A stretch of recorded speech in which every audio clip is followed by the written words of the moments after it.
Texas Rangers baseball is presented by AT&T Uverse TV.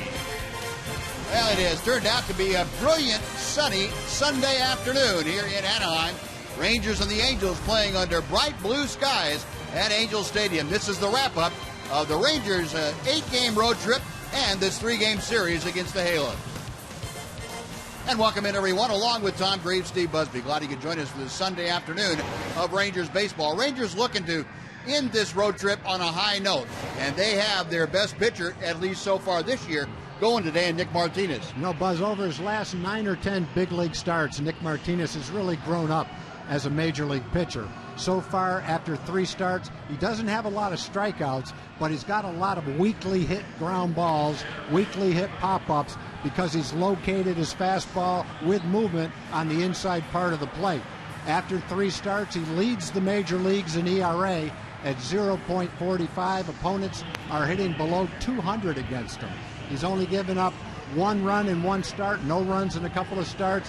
He's at the top of his game right now. Hopefully he can keep it up for a long time. Yeah, and Nick pitched well last time out against the Angels, so he will try to shackle them once again. He'll have his hands full, though, as Mike Trout and Albert Pujols, always tough customers here in Anaheim.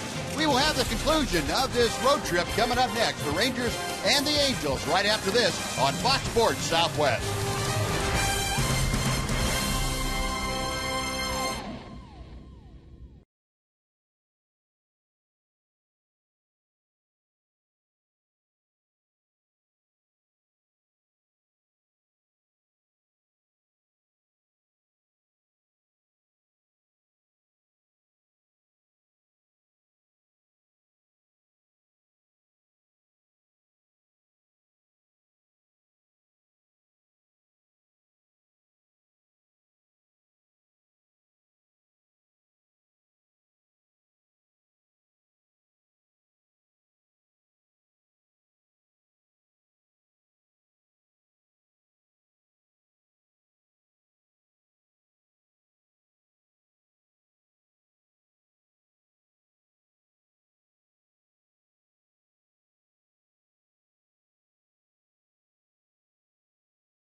Is brought to you by your Texas Ford dealers.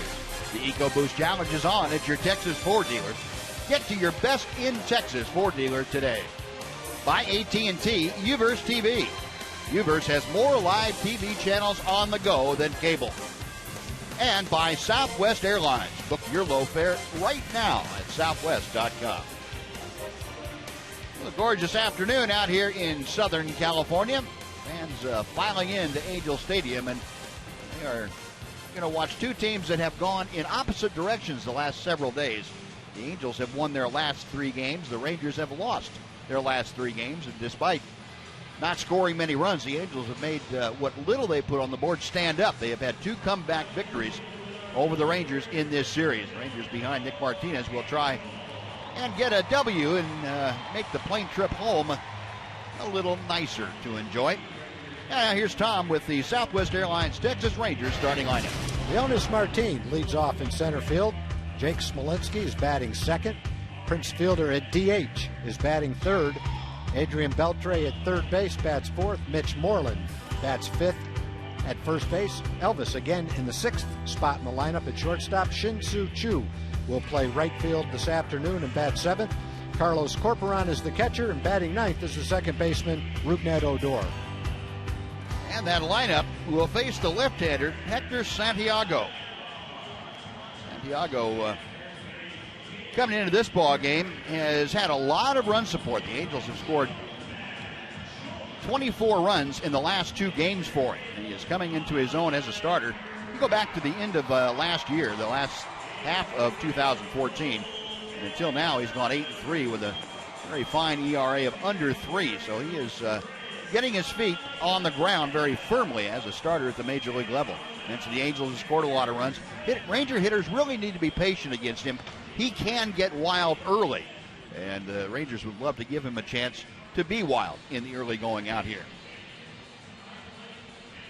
Now let's take a look at the defense presented to you by Steel. Eagles with the gloves behind Santiago today. Matt Joyce in left field, Mike Trout in center, Cole Calhoun is in right. C.J. Cron gets the start at first base. Johnny Giovatella and Eric Ibar up the middle. David Freese at third, and Chris Iannetta, the veteran catcher, back behind the plate here this afternoon.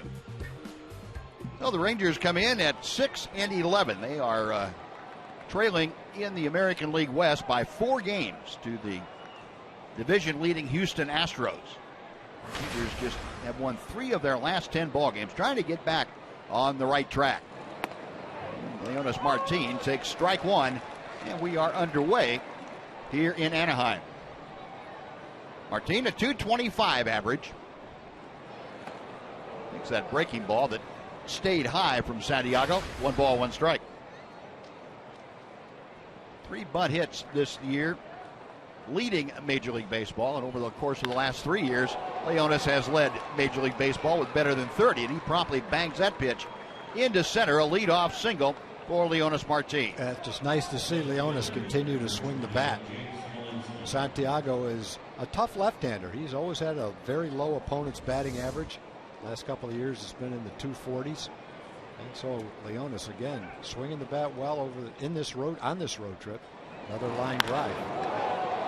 Swinging the bat well in last night's game. Had a long fly ball that he just missed, as well as a base hit.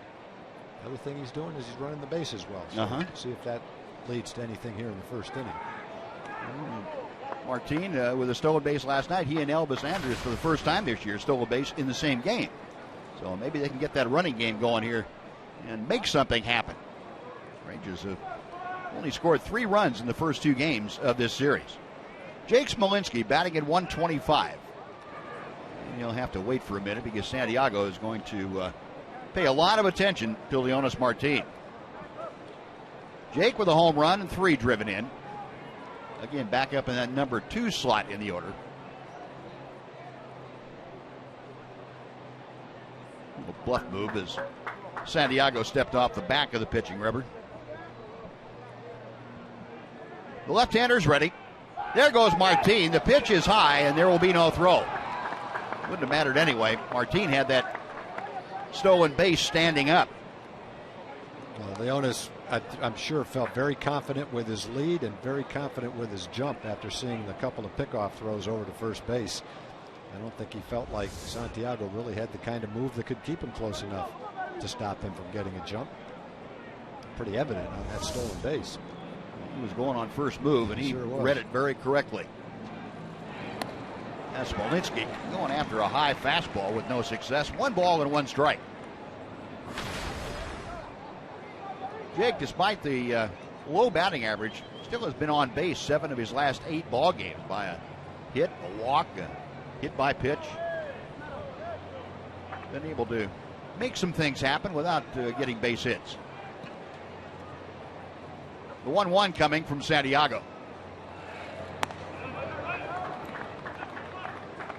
And that's 3 pitches now that Santiago has thrown. One of them has been executed well, but apparently bothered, I would think, by Leonis Martin, whether he was at first or second. Yeah. You mentioned Santiago has a tendency to be wild. Over the last 3 years, he's walked between 4, sometimes as many as 5 guys per 9 innings.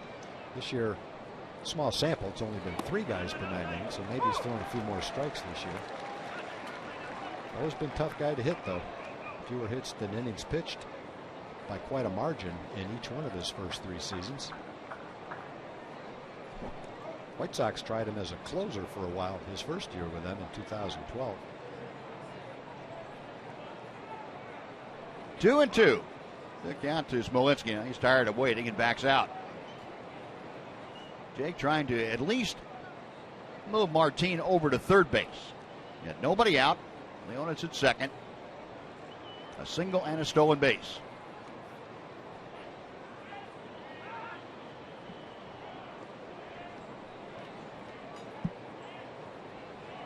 I do believe Leonis has gotten into Santiago's head.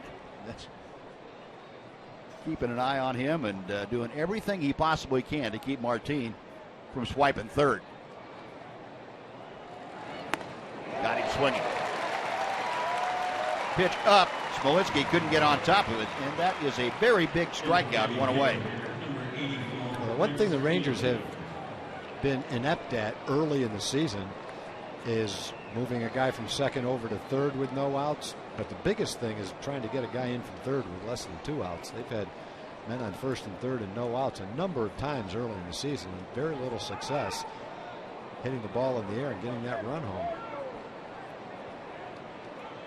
Yeah, we talked about that last night at the end of the ball game, and needing that big hit. Sometimes it's only a big out that they needed. Yeah, last night there's a couple of times just hit a fly ball. Yeah.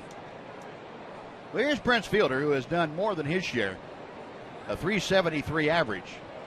Martin going to third. The throw by Ionetti skips him but frees. A nice short hop pickup, and Martin is out. Didn't have a good jump at all. No, he's trying to make something happen. He's being aggressive. He had a great jump at first base, but got a left-hand hitter up there. The catcher's got a clear shot of you going, a clear shot to throw to third. Mediocre jump. The catcher bounced the ball into third base, and still out by quite a margin. You know, that was an ill-advised attempt on that particular pitch because he didn't have a jump. And the other thing is you got Prince up there trying to drive in. So yeah, you have to make sure that you have to be 100% sure you can make it. Yeah, when you have your best run producer at the plate, that's an aggressive play, but not a smart play. No. And the left-hand hitter, just too easy a throw for the catcher. Popped up on the left side of the infield. Freeze will make the catch, and that'll do it. So the leadoff single is negated by the caught stealing. Rangers gone after a half inning of play. Rangers nothing. Angels coming up.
And Tom will tell you about the Amica Angels lineup. The Angel lineup starts with Cole Calhoun, and he's been hot, and he is a tremendous leadoff hitter right now. Mike Trout plays center field, and in the second spot, Albert Pujols is DHing today, batting third. David Freese is at third base, Eric Ibar at shortstop. C.J. Cron bats sixth and plays first base today. Matt Joyce is in left field. Chris Iannetta is the catcher. And batting ninth, playing second base, is Johnny Giovatella. The Angels under the longest tenured manager in baseball, that's Mike Scioscia. 16 years with the Angels, and Cole Calhoun promptly bangs the first pitch he sees the other way for a leadoff single. Well, he did it last night. He pulled the base hit to right field on last night's game. This time against Nick Martinez, going the other way. Same result. Nick Martinez building on the positive outings that he has had. And this goes back to last year for him also. Since it turned September last year, he has really done a great job. His command continues to improve, and his ability to make in-game adjustments has become a very big part of his repertoire. Tom, you mentioned not a lot of strikeouts, but not a lot of hard-hit balls either, and that's the key to pitching. Yeah, you don't have to throw a strikeout to have a dominating game. When you're knocking the bat out of their hands and breaking bats, that's pretty dominating too. One thing I would do with Cole Calhoun, I would not throw him a fastball leading off the game. Not in first pitch. He's just jumping all over it. Hit one to right field last night. This one he lined into left field. So he's using the whole field and swinging a very hot bat. And Mike Trout swinging a customarily hot bat. Fouls that pitch back. Trout down on the count 0-2, but hitting at .323. 3 home runs, 9 driven in. Against the Rangers this year, 5 ball games. He's gone 8 for 17 with an RBI and a double. Picked up his American League MVP award prior to last night's ball game. Nick Martinez back to the plate. Still 0-2.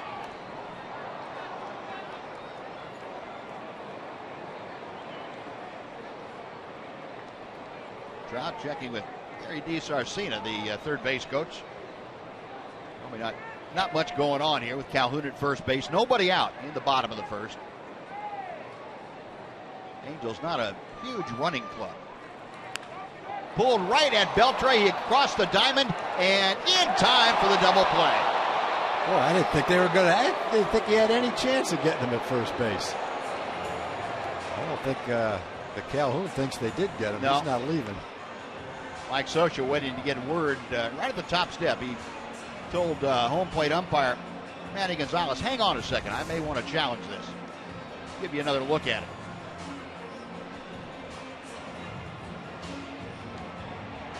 A bit hard to tell from that angle. Yeah, watching it, I guess he's out. Boy, watching it from up here, I would have thought he was safe by a mile. It didn't look like it even came close. Great job as first base umpire Jim Reynolds today. Makes a great call. Beltre able to turn one last night with Pujols at the plate. That was a little more difficult to catch, but still Adrian had to catch the Trout line drive and get rid of it quickly to get Calhoun. So base is empty. 2 outs, and here is the aforementioned Albert Pujols. Let's take another look.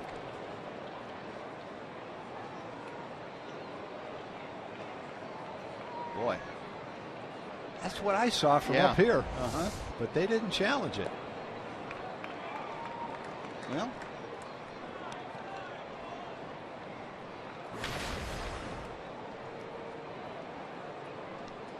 Mike Scioscia has done things mostly right for 16 years. I guess I won't question him. No, I'm not going to question Mike Scioscia. Question my eyeballs. Just to manage the same team for 16 years says all you have to know right there. That's right. Pujols, you saw the numbers, 185 with 3 home runs, 9 driven in. And on that particular case, Buzz, he's just listening to someone else. He can't tell from where he is. He's just going on what someone else tells him. Yeah, the chain of custody, if you will, for the replays, probably like the Rangers. We have somebody upstairs watching it. He'll let the bench coach or someone on the bench know and what he sees, and they'll relay it to Mike Scioscia. Mike may ask that person whether they saw that replay we just saw. Yeah. 3-1 to Pujols. Rangers in a shift with the left side of the infield loaded up. Fair ball behind the bag. Beltre across the diamond. That will do it. Well, the double play and then a bouncer by Pujols. Angels gone in the first, no runs a hit, and nobody left. After one, we are scoreless in Southern California.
Program for the CBS 11 weather team and TXA 21.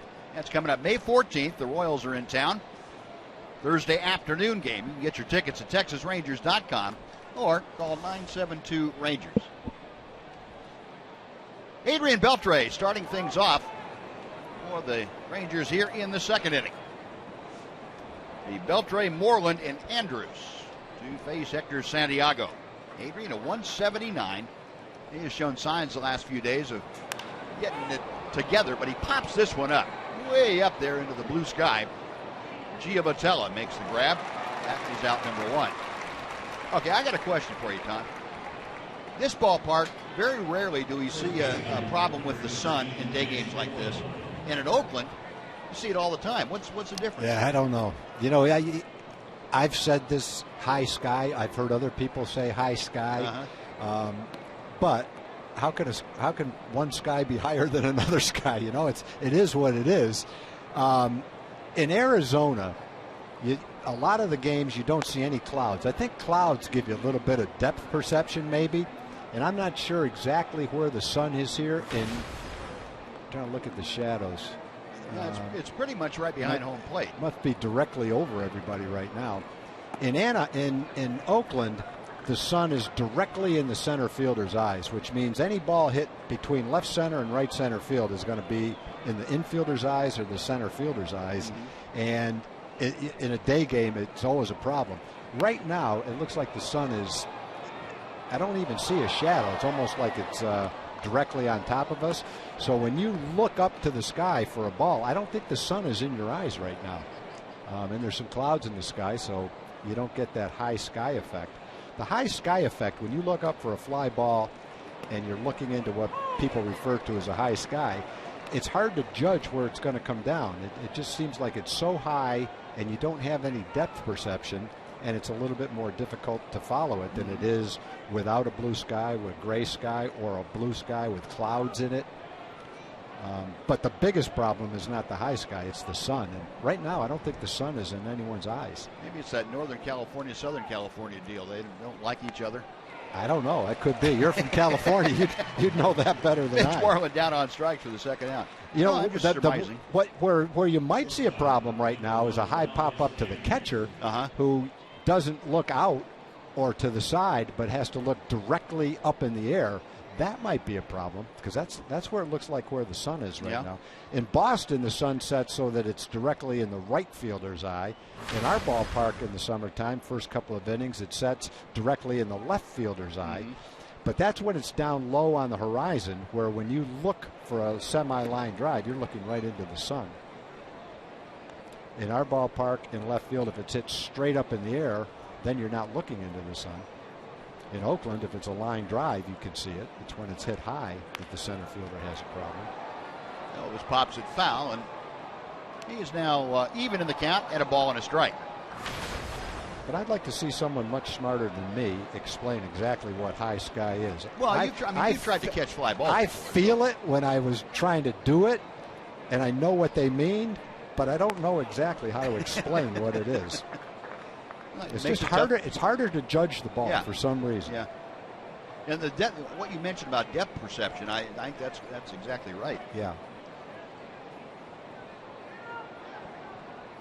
2-1 to Elvis. 2 outs, bases empty. And Elvis continuing to swing a hot bat.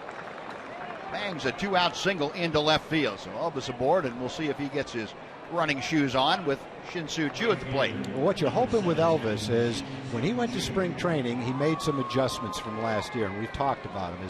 His hands are back a little bit farther, up a little bit higher, and he's trying to drive the ball.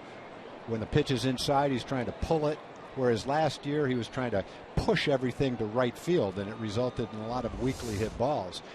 So he had 50 at-bats in spring training. That's a little bit of a sample, but it's not a huge sample. So it's getting used to it in spring training. First week of the season, he was struggling with it, but starting to see little signs of it.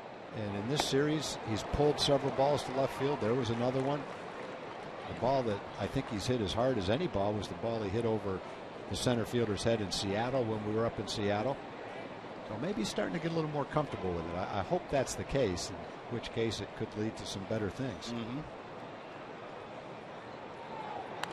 Choo fouled the next pitch back, and he is down in the count, 0-2. I know when you're trying something new and you're not having success, the risk is that you go back to what you were doing before that was comfortable and not stick with it.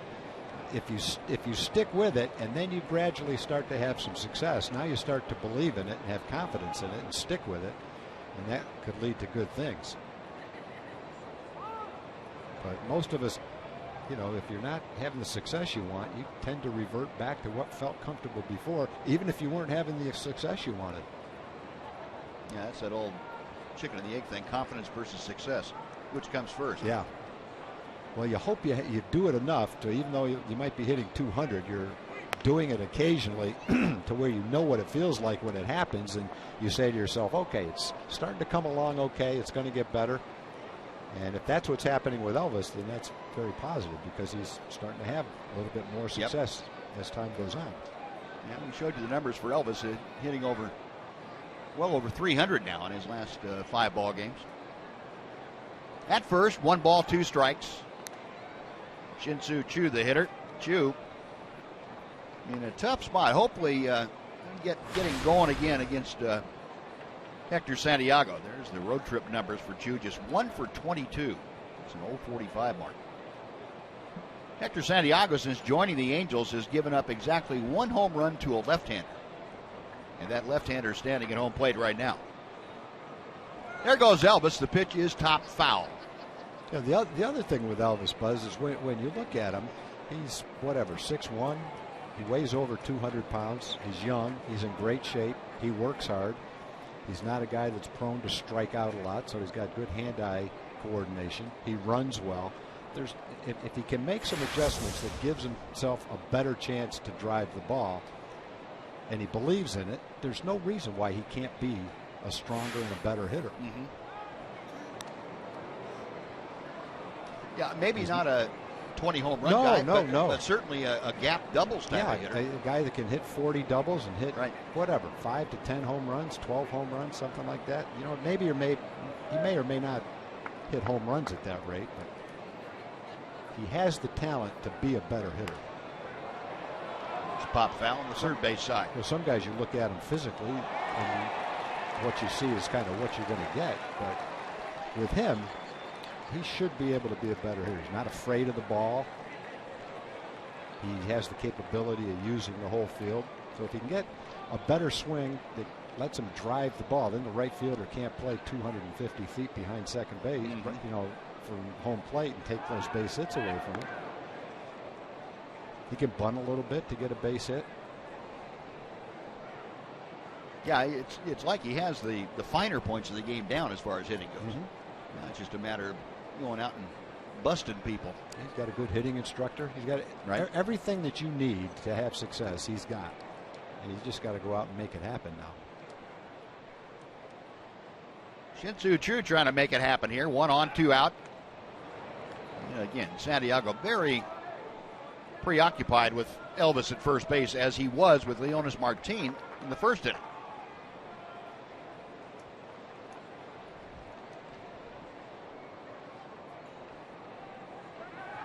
And another toss over there.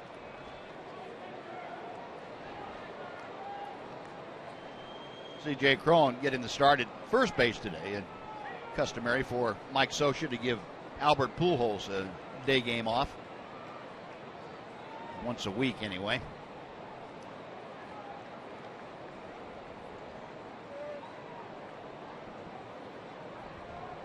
Iannetta checking with the Angel skipper over there. A lot of times Mike Scioscia, when he's pretty sure of what pitch he once called, will help the catcher out. This one pops straight up.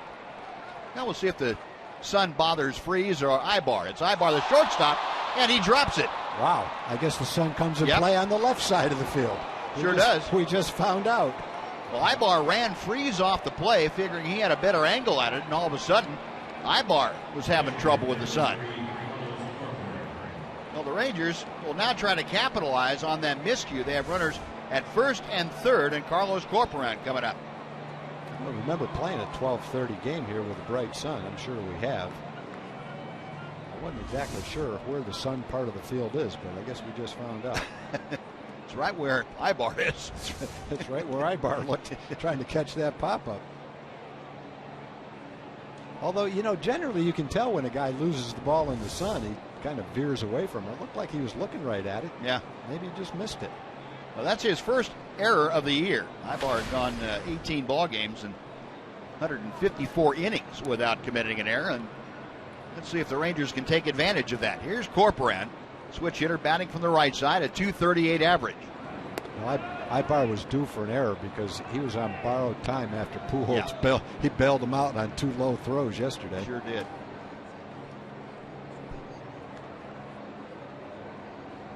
Ibar, the all-star Angel shortstop. 1 ball, no strikes. Now 2-0.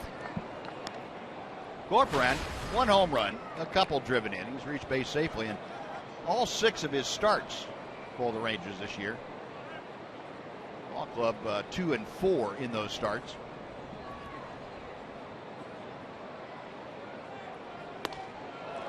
Two and 1.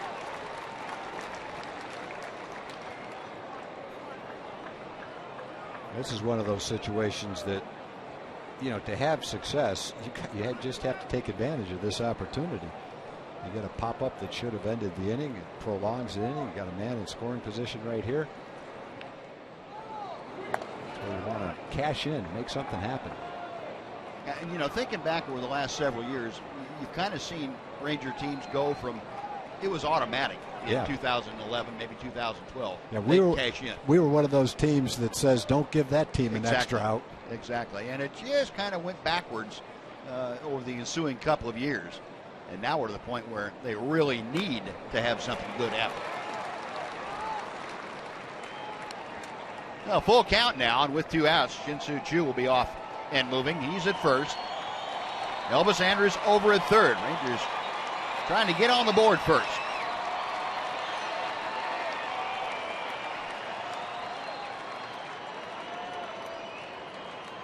Santiago with the payoff pitch.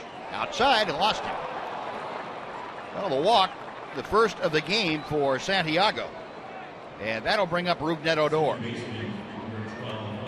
At the very least, the error will cost Santiago somewhere around 5 or 10 pitches, extra pitches. And as you say, Buzz, sometimes in a long inning, the more pitches you throw, the more prone you are to making a mistake. Yep. So maybe he'll groove one to Rougned right here. Mike Butcher out to give some encouraging words to Hector Santiago and also slow things down a bit. Rougned got to pinch hit in last night's game and lined one into left center field. Hopefully that's something he can build off of. To see that same line drive for a couple of runs right here. Yeah, and it was nice to see him take the ball up the other alley. He'd been pulling the ball, and would you say most of the time the guys get in a slump is because they pull happy? I think you tend to try too hard, and when you try too hard, you don't relax, you don't wait, which probably does lead to trying to pull the ball more than going the other way with it. Santiago back to the windup, misses high for ball one. It seems when you're struggling, you jump at the ball, you say, I've got to be quicker, and that leads to actually being slower. When everything's going well, you're just relaxed, you're waiting, you see the ball. If it's outside, you hit it to right field. If it's inside, you pull it. Santiago up out of the zone a couple of times. The last 3 ball games, there are the numbers supporting what Tom was talking about. Just a 118 average with runners in scoring position. No extra base hits, no sac flies. Left 20 runners on base, 9 in scoring position. And the pitch inside and hit him. Wow. Well, there's one way to get it. Odor hit for the 6th time this year. He is going down to first. He gets the RBI as Elvis Andrus comes down to score. And the Rangers have jumped out in front 1-0. You know, usually when a guy's getting hit at that pace, there's somewhat of a reason for it. Sometimes other players, other teams don't like him and they're throwing at him. That's rare. Maybe he's right on top of the plate. Maybe he can't get out of the way. That's just random. You're up there with the bases loaded. The last thing the guy wants to do is hit you. Yeah, exactly. And it's Rookie that gets hit with the ball. The Rangers, as a team, leading all of baseball. They have been hit 19 times now. There's the up-to-date hit by pitch totals. To left field. Joyce over to his left makes the grab. That'll do it. So the Rangers do capitalize a little bit on the error. They get a hit and strand 3. We'll go to the bottom of the second. 1-0 Texas.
Challenge is on at your Texas Ford dealer.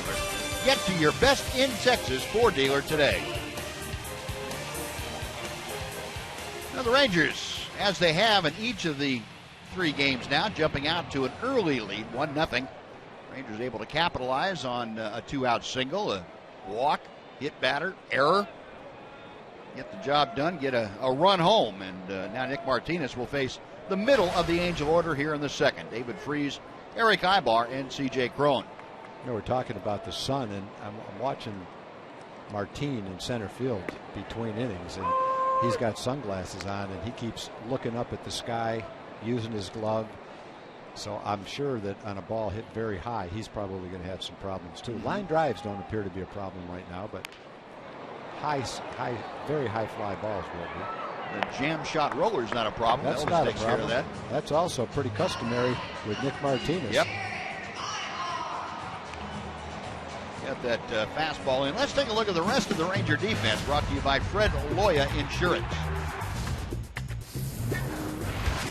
Outfield this afternoon, Smolinski, Martine, and Chu left, center, and right. Moreland at first, Odor and Andrews up the middle, Beltre at third, Carlos Corporan is catching Nick Martinez. Eric Ibar, switch hitting shortstop up there.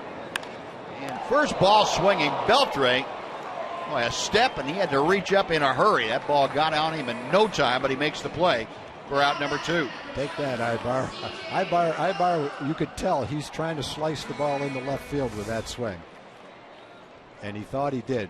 Adrian's playing in. Ibar, one of the most successful bunters in baseball. Adrian's playing in at third base, so Ibar said, okay, good, you're going to take the bunt away. I might be able to slap one by you. He tried and hit it hard, but it was right at Adrian. Adrian intercepted it. A very well executed at bat that resulted in very little luck. So 2 outs, bases empty. C.J. Cron, first baseman, hitting at .213.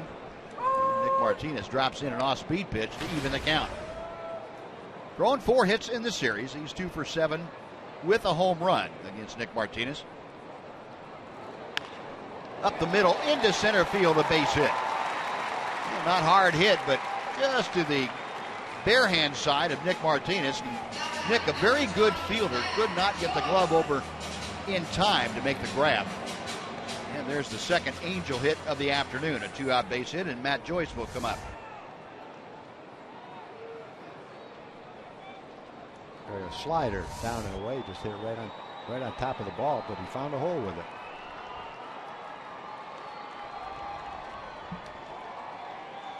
Now here's Matt Joyce, mired in an 0 for 22.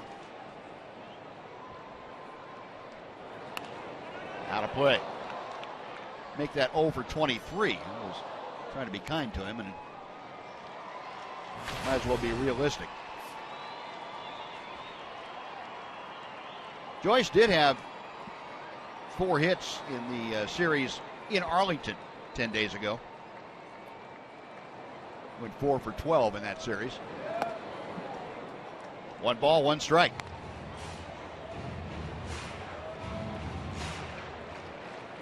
His 23 at-bat streak for Joyce, the longest of his career. It had been a 20 at-bat streak, but he has extended that now. Slow breaking ball, able to check his swing. 2 balls and a strike.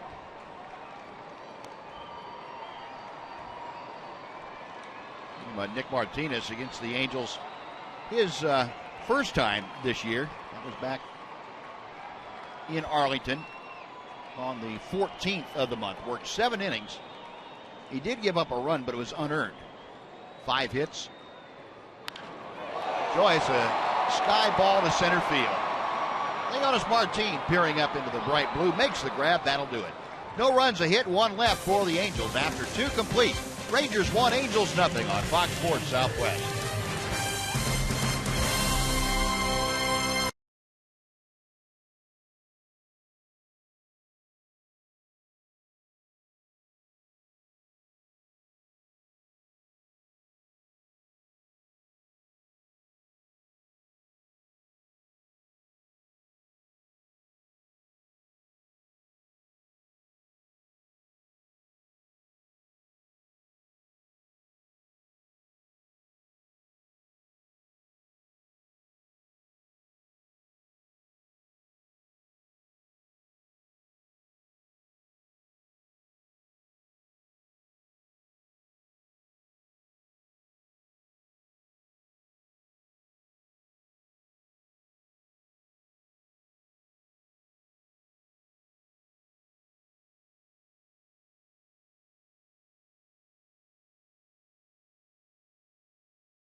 alumni for the Park Place Dealerships Texas Rangers Triple Play Game Show Spectacular. This year it will be the Big Top Bash on Sunday, May 17th at the Hilton Anatole. Proceeds benefit the Texas Rangers Baseball Foundation. To purchase tickets or for more information, visit TexasRangers.com/triple play or call 817-436-5933. Jake Smolinski leading things off here in the Ranger third. Smolinski, Fielder, and Beltre to face Hector Santiago. Smolinski went down swinging his first time to the plate today. Jake now 4 for 7 against Santiago in his career. Towering pop-up, foul territory. Freeze and Ibar over to take a look, but that's well back into the shirt sleeve crowd. Little League Day out here today at Angel Stadium. Had a big parade beforehand. About 3,000 Little Leaguers from various areas of Southern California out enjoying the game with their families, making some memories at Angel Stadium. A ball and 2 strikes.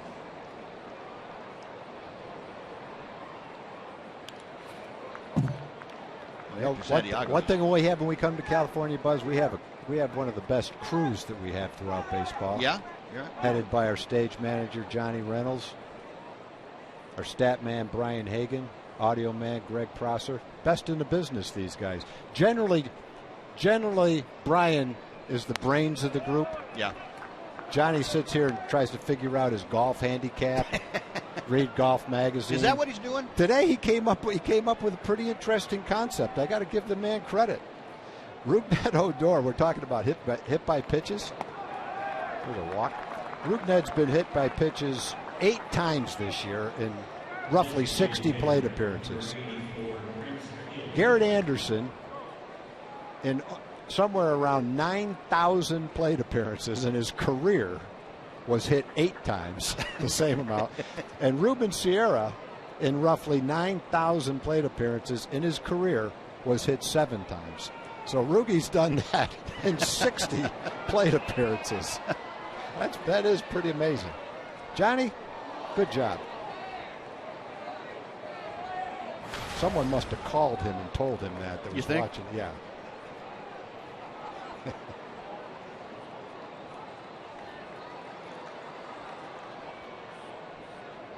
Either that. I know what happened. We got to correct it. No, I know exactly what happened. Brian came up with it, passed it down. John intercepted it and took credit for it. You read it. That had to be what happened. Well, I know that John tried to embellish it because Odor's only been hit 6 times. Oh, 6 times. Oh man, see, you gave me bad information. Yeah, you did. You got to consider the source. Oh man, you've known him a long time. I feel like Mike Scioscia right now at that call at first base. You're only as good as the information someone gives you. Smolinski at first after the walk. Prince Fielder with an 0-1 count, waiting for Santiago. Checked his swing. It's a strike anyway. 0-2. American League batting leaders. Adam Jones with a lofty 412. This is a starting play this afternoon. Prince Fielder down there at 5th. 373.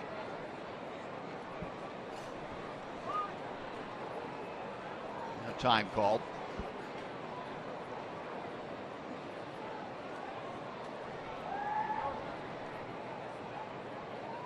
Prince, a home run, 10 driven in. He's got Smolinski at first and nobody out. 1-2. Oh, he mentioned that Santiago occasionally has some control problems. Hasn't really been an issue for him this year. But in this ball game, he's thrown 48 pitches, 26 strikes, and 22 balls. So command has definitely been an issue so far today. He faced the Angels, or the Rangers, I should say, down in Arlington, and threw a very good ball game. Prince fouls that out of play. Didn't have command problems there, but just had 2 walks in 7 innings of work, only 4 hits. Yeah. That's what Hector Santiago did on April the 15th. Jackie Robinson Day in Arlington. 103 pitches for Santiago. A little bit different here this afternoon. He's already at 50 with this pitch. Got him swinging. So Brent's gone, and Santiago now with 3 strikeouts. 1 away for Adrian Beltre. Let's send it back to Rick Renner for a Mazda game break. Rick?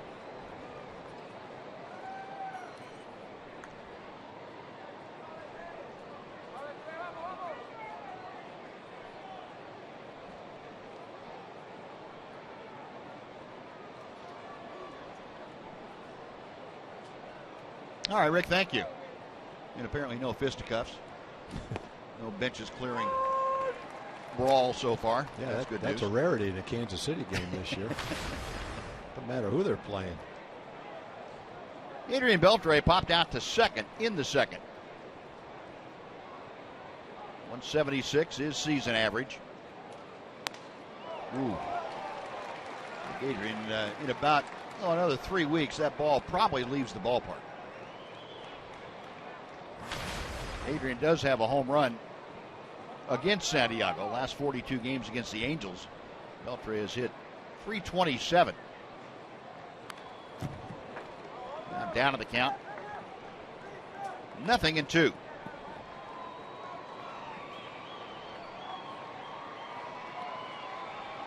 Rangers making Santiago work a little bit, although the error in the second inning caused him to need to face 3 more hitters than he would have otherwise had.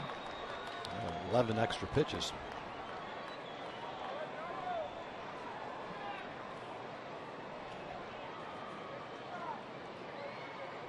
Santiago okays the sign. The left-hander's ready. Beltre pulls one deep in the left field corner. It is one hop and into the seats, and that cost the Rangers a run for the time being. Smolinski has to stop at third. Beltre with the ground rule double. And the Rangers have runners at second and third. If that ball stays in the ballpark, Smolinski with his speed probably scores easily from first base. It looked like Adrian got an off-speed pitch, which he reached out for. Kind of hit a curveball. A hooking, sinking line drive. You could tell it probably wasn't going to go out of the ballpark, but you're hoping that maybe it short hops the wall and stays in the park and does give Jake a chance to come all the way around, but that wasn't the case. It hit far enough in front of the wall where it bounced right over. Well, the Rangers with that 1-0 lead, asking for more here. They've got Smolinski at third, Beltre at second, and Mitch Moreland at the plate. Angels will play the infield back. They will give up the run for an out. And Mitch should be deep enough as Trout moves over into the alley in left center. Tagging at third, Smolinski. The catch is made. The throw will go into third, and coming down from third, Jake Smolinski crosses home plate, and there's what the Rangers needed. Exactly. Mitch Moreland gets a sac fly, drives in his 8th run of the year, and the Rangers have a 2-0 lead. You know, it's amazing how easy it looks when you do execute the simple fly ball with a man on third. It's not that easy, though. The pitcher's trying to keep you from doing it, and it's not always an easy thing to do. It's been difficult for the Rangers, but there you go. Mitch got it done. Lefty against a lefty. And they're going to go ahead and walk Elvis Andrus. So with the left-hander Shin-Soo Choo waiting to be next, and Elvis swinging a pretty good bat, they're going to elect to walk Andrus in this situation, put runners at first and second. I don't know the last time Elvis got an intentional walk. I was just thinking that too. It has been a while, I would think. And let's see what the book says about that.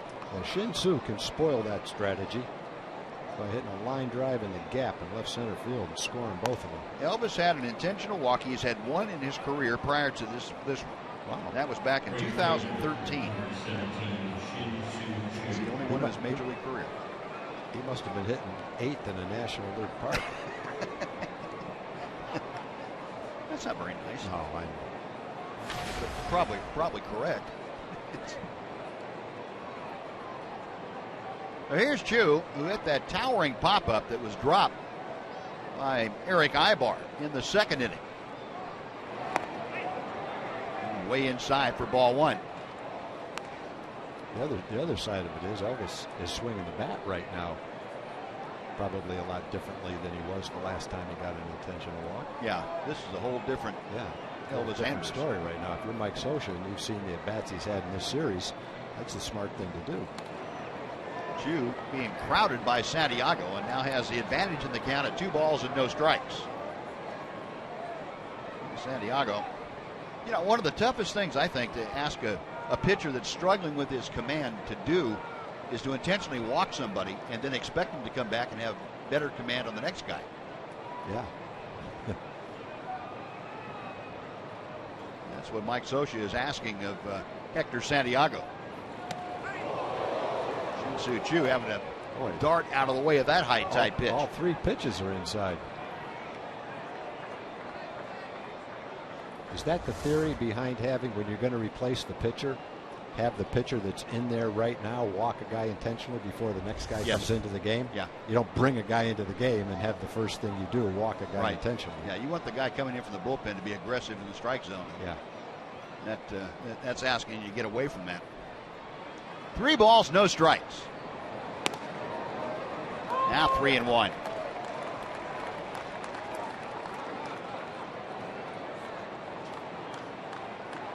Chu making his 14th start of the year in right field here today.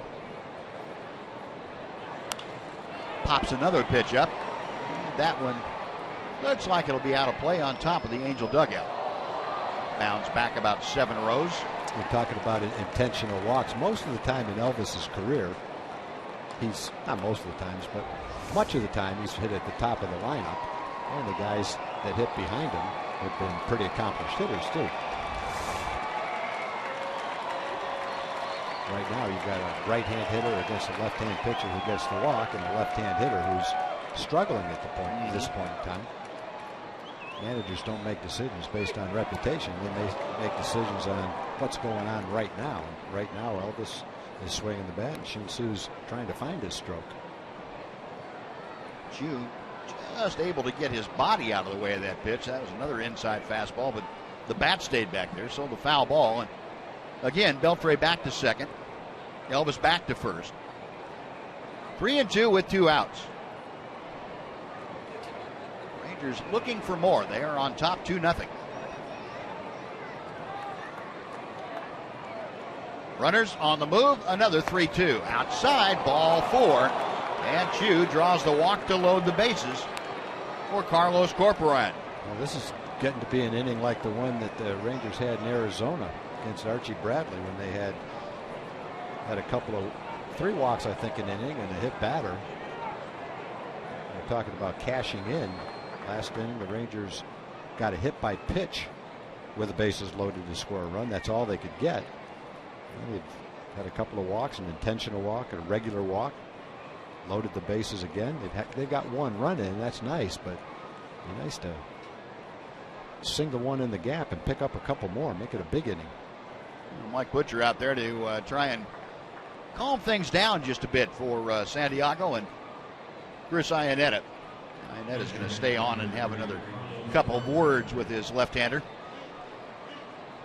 Carlos Corporan coming up. Definitely got him on the ropes right here. Yep. He's thrown a lot of pitches, 66 pitches in 3 innings. And you know, as a hitter right now, with the bases loaded after 2 walks, he's got to be thinking, I've got to get ahead of the guy, throw a first pitch strike. Right. So if you're ever going to look for a fastball in a certain zone and cash in on it if he throws it, now's the time. Santiago will go back to the windup. And this is just off the outer edge. 1 ball and no strikes. Same thing. Look for it where you want it. If it's not there, take it.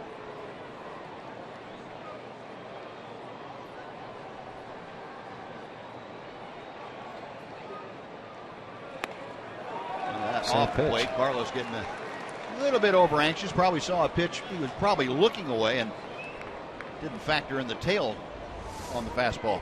The one before it was a ball. That one's probably farther outside. That's where you're guessing he's going to throw you a strike. Do him a favor there after 2 walks.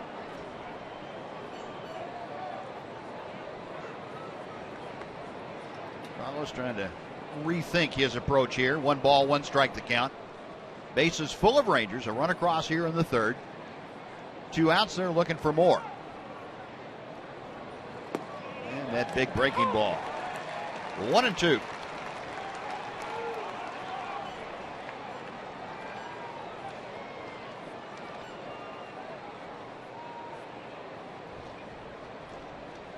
Corcoran 1 for 6 with that walk that he had his first time against Santiago.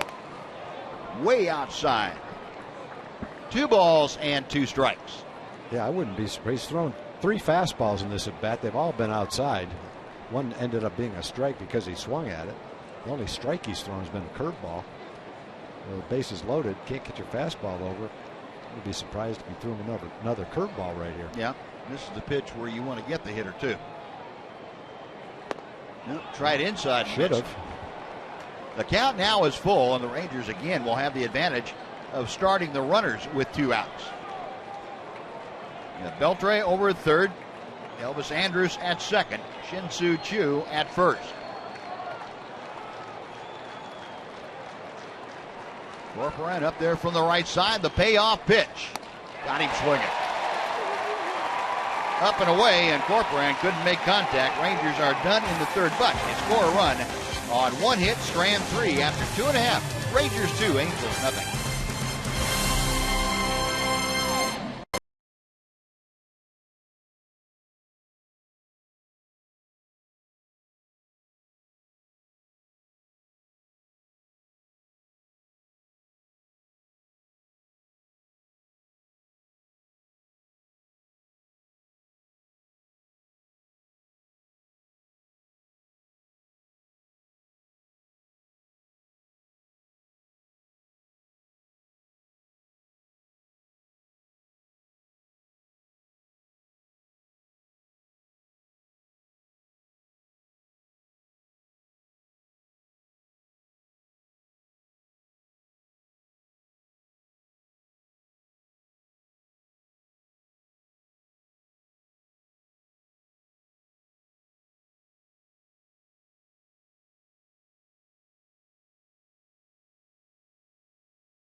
MLB Whip Around. Tune in every weeknight for highlights, instant analysis, and live look-ins from around the league. A new season of MLB Whip Around is here weeknights at 6 p.m. on Fox Sports 1 and streaming live on Fox Sports Go. Well, Nick Martinez back out to the hill. He now has a 2-run advantage with which to work. And he deals to Chris Iannetta to start off the Angel third inning. Iannetta, Giovotella, and Calhoun.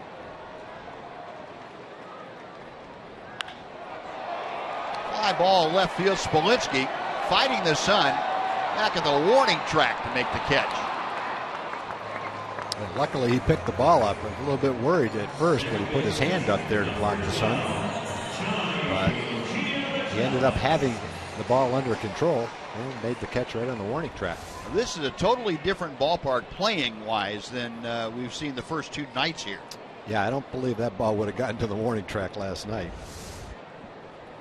Ball tends to jump out of here during the daytime, very much like Oakland. Same kind of idea. Johnny Giovotella, who did not play in last night's ball game, had the evening off. Well, the guys in the truck tell us that this ballpark is laid out as far as where the sun is very similar to the park in Oakland. So as the game goes on, you should see some of the same effects of the sun as you do see in Oakland.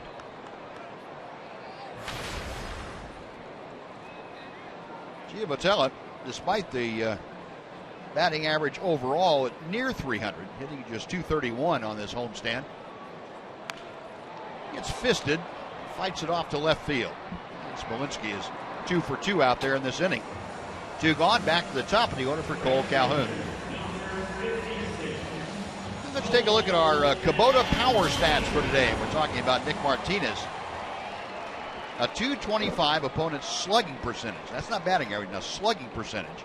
That's 5th in the American League. 16 hits allowed in 22 innings. Only 2 for extra bases. That is pretty impressive for the 24-year-old.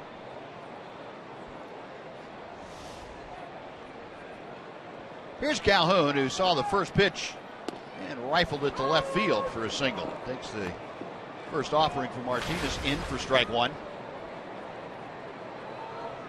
Calhoun now at .321 with 3 home runs, 10 driven in.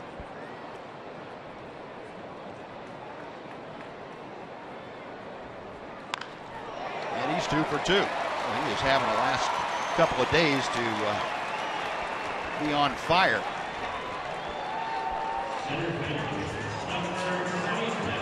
Calhoun has always hit well against the Rangers, and even more so the last couple of days. He's hit now right at .400 against Texas pitching. The third hit of the afternoon. Mike Trout, who lined into a double play in the first inning, will step up.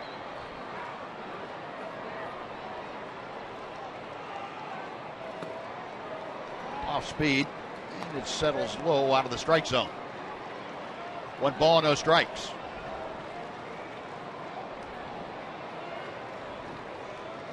Trout hit a fairly hard line drive, but right at Adrian Beltre in the first inning. Adrian, for the second straight night, turning it in to a double play. Last night it was Pujols. This afternoon it was Trout. Trout this year 8 for 18 against Ranger pitching.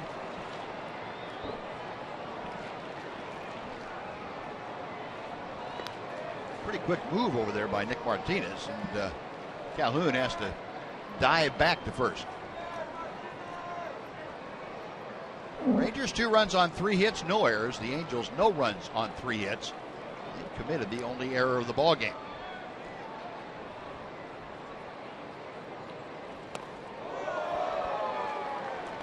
Three balls, no strikes. You know, a pretty tough tandem when you're dealing with Trout and the man following him in the Angel order, Albert Pujols. You just hope that they're both not real hot at the time you face them.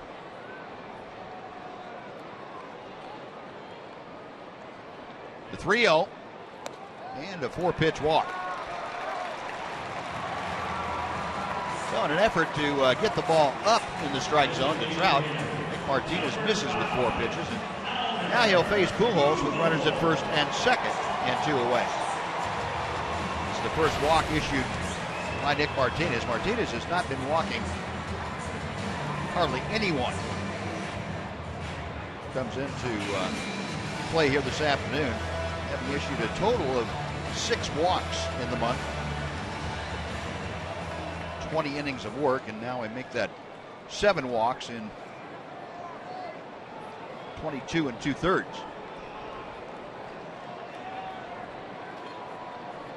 Pujols, a ground ball to third his first time. The way Nick has been running that fastball in on right-handers, you can look for pitch to get in on Pujols' fists. Rangers shading Albert around to the left of the infield. And Albert trying to get that ball out of there, fouls it off. The first time up, Albert was swinging 3-0, trying to get a fastball to hit. Ended up grounding out to third. He doesn't appear. He doesn't look like a guy right now hitting 185. He's still hit some balls hard. He's hit some fly balls that he's just missed. He's hit some bullets that have been caught against the Rangers. So I'm sure Nick's not out there thinking, I got this covered, I'll get Albert right here. he knows he's going to have to make some pitches to get him. Bearing down on him. Corcoran going to go out and find out what the thinking is behind what Nick wants to feature.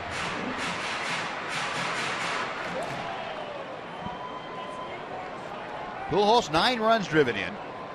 And as we mentioned last night, you have to be careful in a run-producing situation like this with 2 outs. Pujols not at all opposed to going the other way with the pitch. That's high and tight.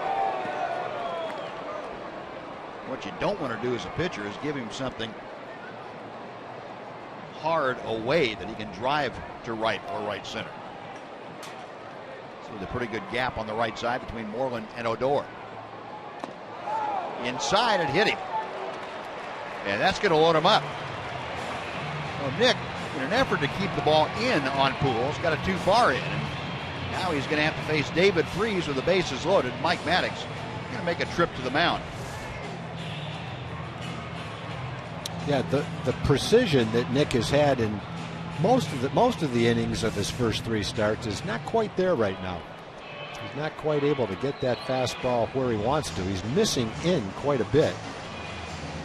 It's not by a lot.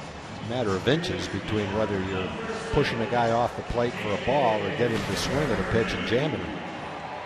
Yeah, the problem when you're trying to pitch inside a lot and your command isn't sharp, you run the risk of hitting people. Yeah. You know, when your command's good, you can pitch inside and just off the plate all you want.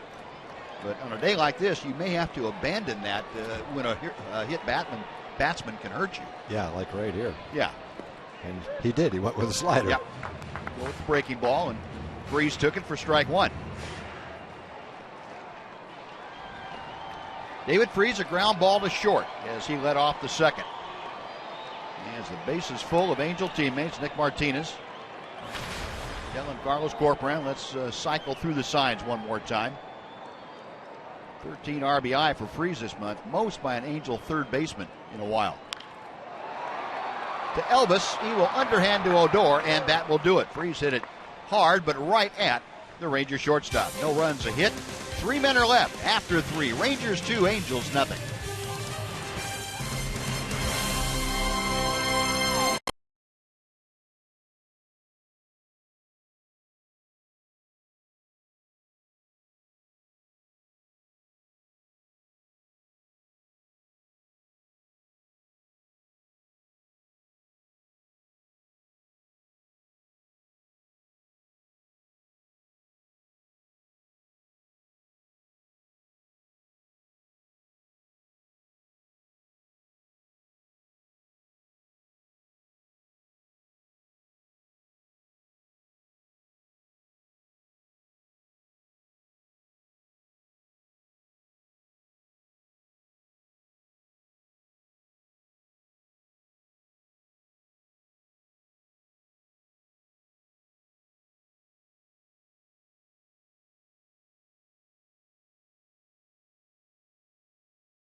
This Wednesday, April 29th, Rangers taking on the division rival Seattle Mariners. Come on out to Globe Life Park for one of the last games in April and enjoy the ballpark hot dogs for just $1 each. Visit TexasRangers.com for tickets, or, as always, you can call 972-RANGERS. Now the Rangers come to bat here in the top of the 4th inning. Rougned Odor, who had an RBI and when he was hit by a pitch in the 2nd inning, leads things off. Hector Santiago still bedeviled with control problems. This is his 73rd pitch of the day, high and outside. Potential to be a short outing for him. That's pulled. A diving stop by Crone. Steps on the bag. That's too bad. Good swing, good contact. Looked like a double down the line. Nice play by Crone.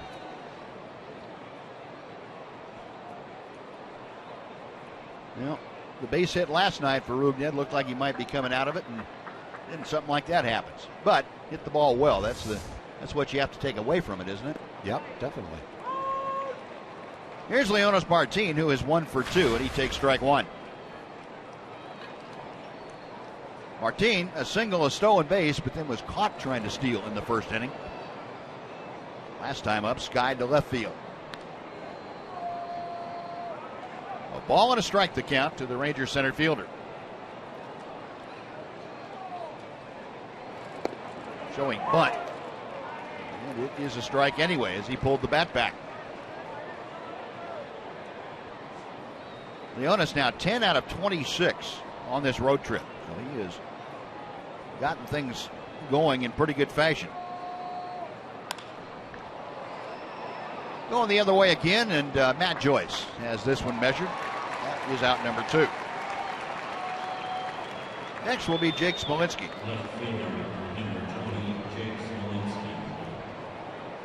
Well, the Rangers finish up this 8-game, 10-day road trip here this afternoon. Come on home to take on the Mariners, and Giovanni Gallardo will get the nod in the opener against Taijuan Walker. 7:05 start at home. Smolinski off the end of the bat, Freeze across the diamond. It's a 1-2-3 inning, first time that Santiago has sent the Rangers down in order. We finished 3.5 in Anaheim. Rangers 2, Angels nothing on Fox Sports Southwest.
Southwest Airlines. Book your low fare now at southwest.com. And by the Mazda 6. J.D. Power has awarded the Mazda 6 highest ranked vehicle appeal among midsize cars. Gentle breezes, bright sunny sky here this Sunday in Southern California. Eric Ibar leading things off for the Angels against Nick Martinez, and ball one is thrown. Ibar lined to Beltre back in the second inning.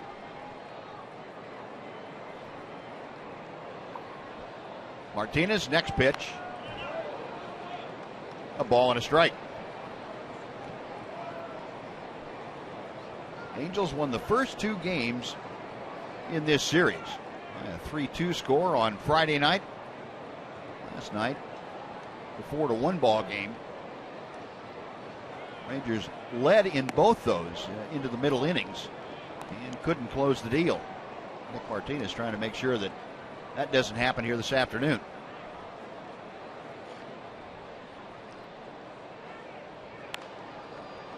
Out of play to the left. 2 balls, 2 strikes now to Ibar.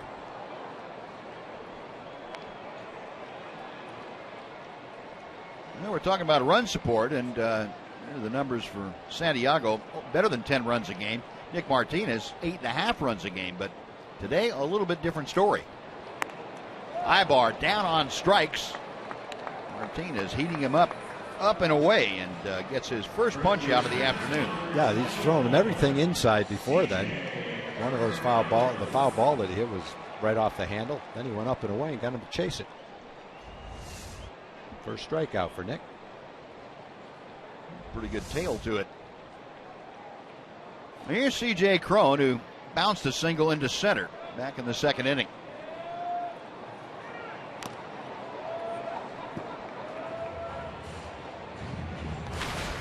Cron with a home run, 5 RBI. Batting average at .229 now. That may not sound like much, but when you consider that he was hitting .154 at the start of play on Friday night, that's a pretty good weekend's worth of work.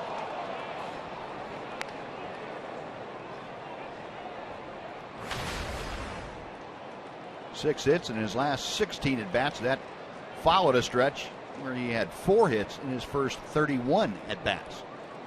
That'll get you going. Right center field hit pretty well. Leonis Martin and Shin-Soo Choo cannot get it. It's between them, off the wall. Cron is stopped for a second. Now he's going to continue on to third as Choo had a problem picking the ball up.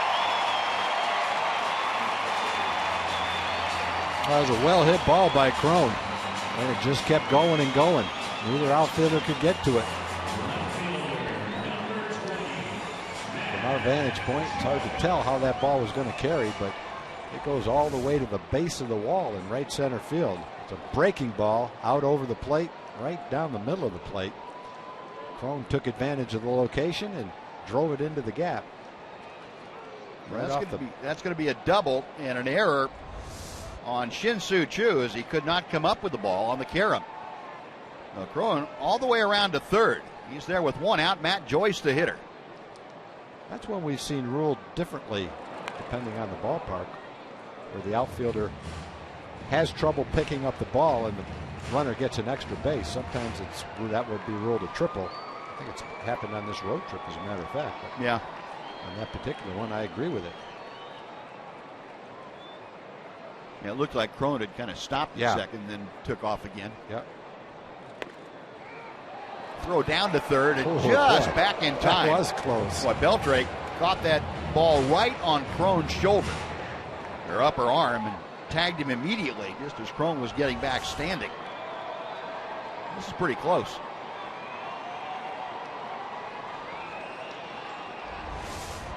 A ball and a strike. Corcoran going to take some time going out, just in case they're probably looking at that upstairs.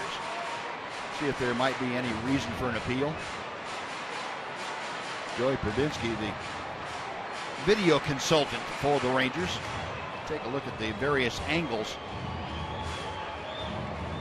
And now the word has been sent down to the Ranger dugout. Jeff Bannister is going to talk to Manny Gonzalez, the home plate umpire. And they are going to appeal the call of safe at third base. Well, apparently the information from Joey upstairs and sent down to Steve Buechele, the Ranger bench coach, and that was passed on to Jeff Bannister. Well, it's a close game. Man on third base, 1 out. That's a good time to challenge it.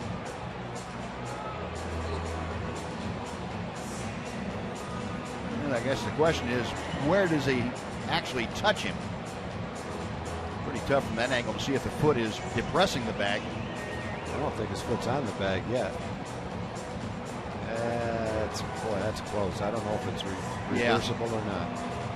The terminology is clear and convincing evidence to overturn. Yeah, and I'm not sure about that. I don't know if that provides the clear and convincing evidence, but the replay command center will issue its verdict once they get through looking at all the various angles they're supplied with.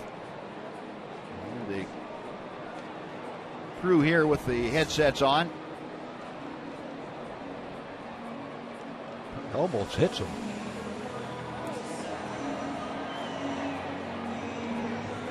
Yeah, Beltre catching that ball right on him. If he catches the ball with his glove on Cron, I don't think there's any doubt that he's out. And the verdict is they called him out. So it is overturned.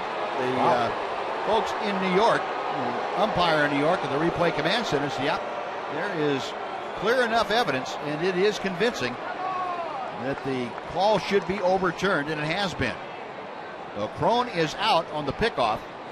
Now the bases are empty with 2 away. That's a huge challenge right there. It is. And Jeff Bannister will retain his challenge. As if you have a call overturned, as long as you keep having them overturned, you get to keep your challenge. Matt Joyce swinging through that pitch. It's 2 balls, 2 strikes. So the putout goes 2-5. Pick off at third base by Carlos Corporan. 3-hopper out to Odor. There's a run. That will do it. That's exactly right. Rangers escape with no damage done, no runs a hit, an error, 1 and nobody left. We'll go to the 5th inning here in Anaheim. 2-0 Rangers.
The call of safe on this pickoff at third. Well, they saw it better than we did because watch. Right here's glove touches him barely on the hip, and there's his foot off the bag. That's why they get paid big bucks to make those calls, and we sit here like fans and don't know what's going on. I would have thought he was safe on that one. But when you see it like that, right there, they made the call, and it was the right call. Well, Prince Fielder now starting off the Ranger 5th inning. He is 0 for 2 this afternoon. Takes a second breaking ball from Hector Santiago that's in the zone. 1-1. Prince has popped out and struck out this afternoon. So that was a great call by Joey Padinsky up in the clubhouse to alert Jeff Bannister to go out and challenge that ball. Joey saw it, made the call. Kudos to Joey on that one. I'm sure Jeff, after the ball game, will go up and give him a high five on that call. Fielder a chopper to first, and Cron right there at the bag. One gone. Yeah, unlike maybe Mike Scioscia, his replay guy. Well, yeah, earlier in the game we thought one might have been challenged, and it wasn't. So maybe, maybe they saw a different angle than we did. I don't know. Could be. I could never be an umpire. I don't have good judgment. I just root for the Rangers. That's the way I see them. How would you handle an argument if a manager came out and started arguing with you? I'd start crying. Would you? Yeah. Stop it. Don't do that to me. Adrian Beltre doubled into the left field corner his last time up. He is 1 for 2. changeup floats over the outer edge. 1 ball, 1 strike. Beltre, a 188 average. A good rip at that tailing fastball. 1 ball, 2 strikes. You know, a lot of people have the opinion that they don't like replay because they miss the arguments. Yeah. I can't say that I'm one of them, although I was pretty entertained by some of the arguments. And Beltre shoots one over our heads and back into the upper deck. Billy Martin got kicked out of a game before it ever started one time. He got an argument at home plate, got kicked out. He was good. Earl Weaver was good. Lou Piniella put on some good shows. Tommy Lasorda was pretty good. Call strike 3. Beltre taking it as Santiago threw that cut fastball that came in. And Santiago with his 5th strikeout there. 2 away now from Mitch Moreland. What's our minor league manager's name? Is it Joe Mikulik? Yeah. Isn't he the one that's had the classic ones? Yeah, he is. It's gone viral on everybody. Oh, yeah. If you want to see a good one, his in the minor leagues are definitely classics. He's had some in the minor leagues that big league managers should go back and watch. Of course, again, you can't do it anymore, but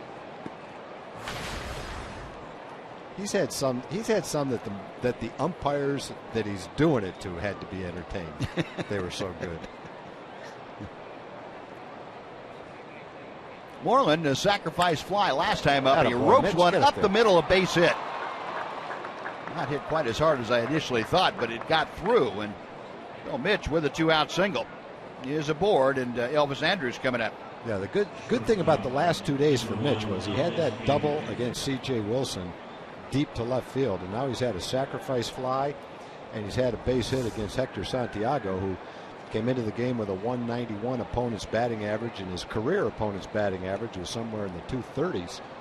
So he's classified as a tough left-hander to hit. Mitch has a base hit and a sacrifice fly against him, so 2 nice games back-to-back against a lefty. And the better you do, the better against lefties, the better chance you have of staying in the lineup against those lefties. And, you know, right now the Rangers need Mitch's bat in the lineup. Someone that can drive the ball and knock in some runs. He can be a key. Elvis taking that strike. Raised up his arms, and pitch was on the inside corner. And you know, any hitter will say they are just able to feel more comfortable and get into a groove when they know they're going to be in the lineup every day. And the other side of it is you have to earn your way into the lineup every day. In the last couple of days, Mitch is doing that. And appeal down to first, and Jim Reynolds said, "Nah, he didn't go around." 2-1 to Elvis. Elvis a single, a run scored. He's also drawn an intentional walk. When Brian Hagan went through all the stuff to get us the in-depth information on Elvis's only other intentional walk, came back on May 31st in Texas. This was 2013 against Kansas City, and Elvis was hitting leadoff that day. David Murphy was hitting behind him. Bruce Chen came on in relief in the 6th inning. The pitch is a little bit low, so Elvis draws another walk. This one of the unintentional variety. 1st and 2nd for Shin-Soo Choo. Anyway, Rangers leading 6-2 at that point. 2nd and 3rd, no outs. Andrus intentionally walked. Murphy hit into a fielder's choice, and Berkman hit into a double play, but the Rangers won 7-2. You know, I'm going to make Brian, thank you. I'm going to make a golf analogy. Okay. Earlier in the day, Johnny Reynolds gave us some really nice information. I'm going to have to wait till the next inning, unless he drops it. Next inning coming up. Okay, I'll hold you to it. Rangers get a hit, a walk, strand 2 runners. We played half the ball game. It's the Rangers 2 and the Angels nothing on Fox Sports Southwest.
fun with MLB.com At Bat. It's the #1 app for live baseball. At Bat is up to the moment at any moment with in-game highlights, live look-ins, replay reviews, radio broadcasts, StatCast, and more. Get MLB.com At Bat for your smartphone or tablet. Yeah, Buzz, I was going to give you a golf analogy. Okay. Earlier in the game, John Reynolds came up with the nice information about the batters being hit by pitches. Right. How Rougned Odor had been hit. Well, he said 8, but it was actually 6 times in 60 plate appearances. Ruben Sierra and Garrett Richards have been hit 7 and 8 times in like 9,000 plate appearances in their career. That was interesting. That's kind of like a long birdie putt. But when Brian Hagan comes up with this about that intentional walk to help, that's like hole-in-one from the fairway from about 180 yards. Yeah, we're talking about an albatross. Yeah. Double eagle. You're talking about the difference between a double eagle and a long putt. The long putt's good, but man, you talk about getting trumped by somebody. Yeah, it's nice, but a lot of guys make long putts. Yeah. There's not many. It just boils down to there's a lot of Johnny Reynolds. There's not a lot of Brian Hagans. Whoa. Oh. Elvis, a 360 spin, the low throw, and Mitch pulls in the long short hop. A nice play on both ends. Elvis and Mitch Moreland getting it done. Iannetta is the first out here in the 5th inning. Elvis had a little bit of time on that one because the catcher was running. Doesn't take away from the athletic ability it takes to make that play. Going way to his left, spins all the way around, still moving toward center field, throws it accurately on a hop, and Mitch finished it off the play for him. Nice play. And Johnny Giavotella, who flied to left, his first time up, takes the breaking ball for strike 1. Giavotella now at 286 for the season. Another good breaking ball from Nick Martinez, and it is 0-2. Well, Nick working on a pretty good pitch count. He's only at 56 pitches right now in the 5th inning. That's allowed him, pitch counts have allowed him to pitch 7, and 6 innings this year. He's been 95, 96, and 99 pitches in his 3 starts. And despite giving up 1 hit in each inning today, it's still had a very manageable number of pitches. 1 walk, 1 strikeout is all. He had a double play in the 1st inning that helped, and then a runner picked off 3rd in the 4th was a huge play in the game. Thanks to the challenge of the umpire's call, went the Rangers' way. They won the challenge. 0-2 to Giavotella. I think he didn't swing at that. He would have had about 3 fingers missing. Well, after facing him on the 14th of April, you have to think the Angels, when they had their game plan for today's game, said, okay, it's pretty obvious what he did to us in that game. He pounded us inside. We got jammed all game long. Let's try to see if we can make a little bit of an adjustment here.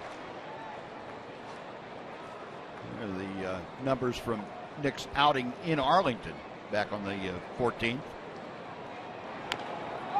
Chopper foul. And Nick's made some pretty good adjustments to the Angels. Well, you were talking, Buzz, with the bases loaded, how he had just hit Pujols. And when you're not having the command that you want to have throwing in, and you're throwing in a little too far, you risk hitting a guy, and he just hit a guy. Now the bases are loaded, so do you keep on trying it? Risk hitting a guy with bases loaded? He ended up getting him out with a fastball away. So he did have to make an adjustment in that at bat.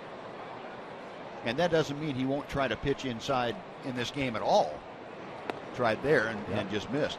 But, you know, when you get into a situation where a mistake like that can hurt you, and you know you've made it a couple times that day, you don't do it. No. You know, you wait for the opportunity where that mistake, if you make it, is not going to cost you a run or 2. Payoff pitch on the way. High in the air to left field. Smolinski has a bead drawn on it just shy of the warning track. 2 gone. Now before Cole Calhoun comes up, let's send it back to Rick Renner for a Mazda game break. Rick.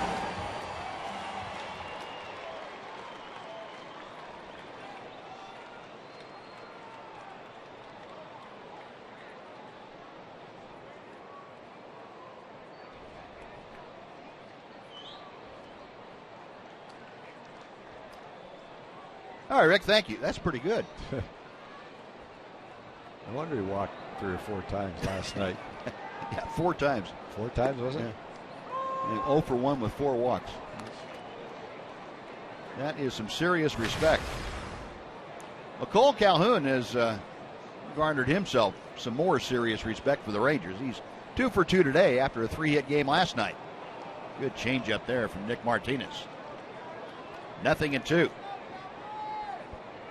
Calhoun a single to lead off the game in the first pitch he saw. And then with 2 outs and nobody on in the third, single to right field. Got all the way around to third. As the Angels loaded the bases, Nick got out of it. A ball and 2 strikes. Left-hander Cesar Ramos loosening in the Angel bullpen now.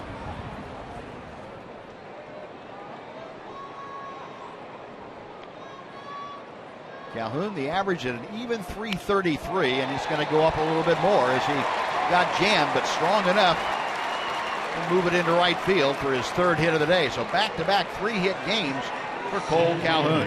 Well, he ran it right in on his fists, accomplished what he was trying to accomplish. Cole Calhoun's so hot right now, he's still got a hit. Similar situation in the 3rd inning. We got Iannetta and Giovitella to start the inning, and then Calhoun singled ahead of Trout. Same thing in the 5th inning. Last time Trout walked, Pujols was hit by a pitch, and Freese grounded out. Well, here's Trout, his 3rd trip to the plate. He's 0 for 1 officially, lined into a double play and walked. The time called momentarily. Nick was ready to go into the set position, but backed off. Trout, a .317 average. 0-1 on the foul ball. Now take a look at our Ford leaderboard. Runs scored to go back to 2012, and Mike Trout, since he burst upon the scene at the major league level, 368 runs scored. Miguel Cabrera is 47 runs behind him. And Cabrera, it seemed like he scored at will. And those two, for 3 consecutive years, the top 2 in MVP discussions and voting. That last foul ball that came up was in the booth next to us. Jose Mota had a glove on and made the catch. You've been working with him? Talk about the fans bringing a glove to the park. Jose, he looks like he's got the old glove he used to use playing second base. Yeah. Rangers traded for Jose a long time ago. He used to play, it's a high draft choice with the White Sox. Traded Dave Schmidt and Wayne Tollison for Eddie Correa, Jose Mota, and somebody else.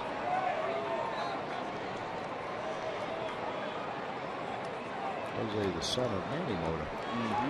You say with the name Mota, you can bet he has a little bit of baseball DNA in him. There you go. Smart enough to bring a glove, too. High and tight, 2 balls, 2 strikes. He could have used a glove up here last night. When they come in that fast, you know, I was about to say last night, in all good conscience, I couldn't try to catch that ball because I've told the fans time and time again, if they come at you hard, get out of the way. So I was just doing, I was practicing what I preach. Yeah. Came up here too hard, get out of the way. Rick Manning is an announcer for the Indians, and John Reynolds told me he tried to catch one up here, broke a bone in his hand, and couldn't golf for 6 months. So it's not worth it. No. A couple people see you catch it, say nice catch, big deal. You catch it off your hand, break. Look out! There you go. Catch it off your hand and break your hand, and everybody chuckles about it. There's only one thing to do on a hard hit ball without a glove, and that's get out of the way. I didn't see. I'll show you just how I did it. Okay. Just like this. That's how you do it. Good. Yeah. That's how you do it. You get out of the way and you protect the person next to you. No, you were hiding behind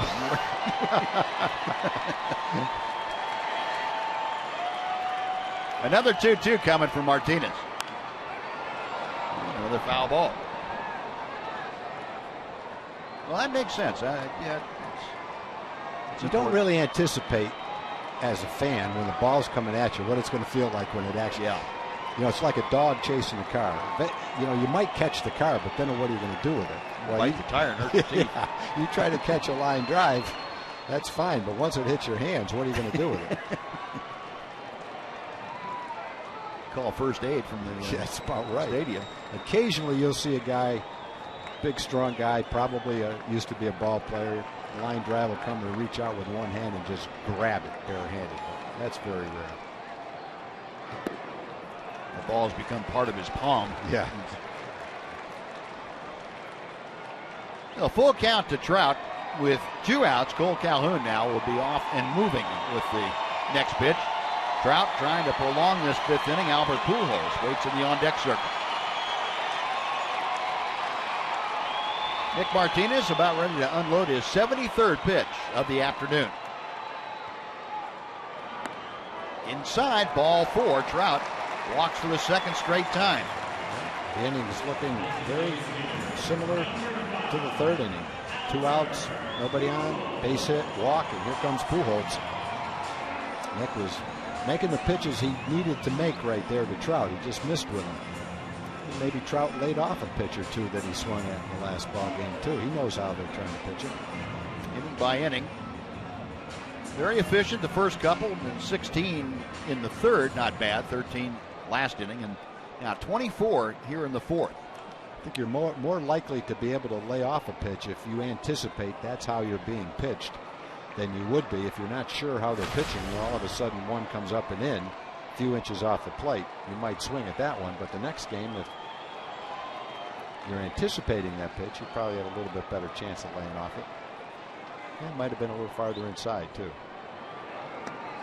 That's the first breaking ball that Pujols has seen today as Nick dropped in the slower curveball that he throws. 0-1. Pujols had a hit last night, no balls and 2 strikes on a breaking ball from Roman Mendez. There had to be 8 inches outside. He still got the bat on it, lined it into center field. Broken bat, fly ball to left. That's what we're talking about, though.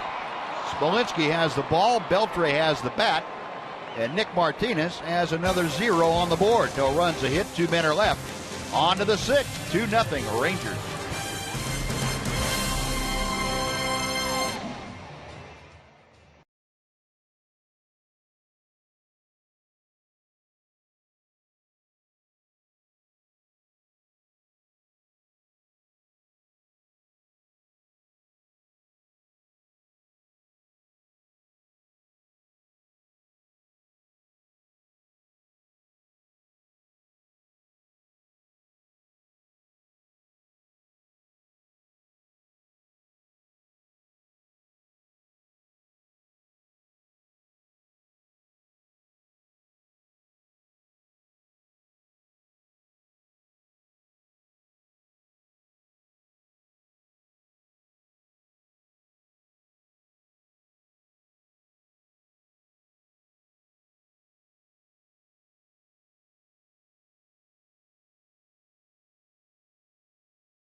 Today's jackpot is worth $900 and dinner for 2 at Sonic Drive-In.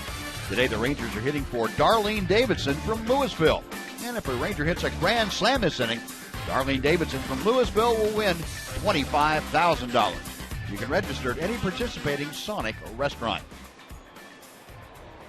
Carlos Corporan to start things off against Hector Santiago to be the numbers 8 and 9, followed by the number 1 hitter for the Rangers. Corporan has walked and struck out today for 1 officially, a .227 average. Santiago approaching the 100 pitch mark and fires strike 1.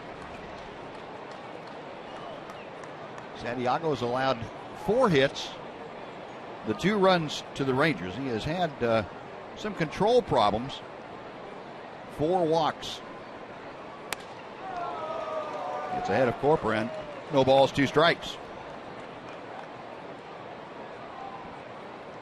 Make that 5 walks, 1 intentional. Yeah, he got a little bit of a break to end the 3rd inning. It looked like Carlos might have swung at the 3-2 fastball out of the strike zone. Might have helped him out a little bit with the bases loaded there. Check swing. Did he go around? No, he did not. Almost helped him out right there, too. Carlos looked like he might have hurt himself on that check swing. Kind of bending over like maybe he strained his back. Well, you'll see why right here.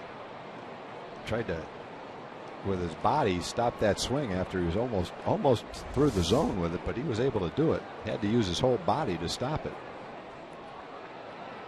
1-2 offering. We'll try it again.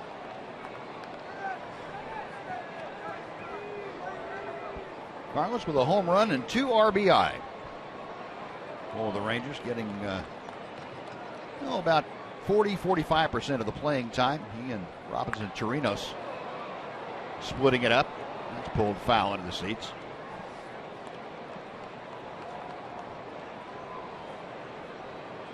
And since Carlos is a switch hitter, he's also available coming off the bench for Jeff Bannister in case of a late inning situation where he needs a left-handed bat.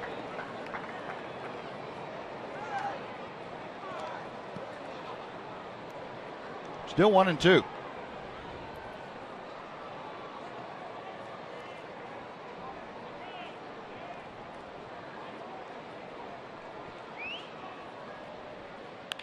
Breaking ball, that's hit well to left field. But Joyce has a bead drawn on it.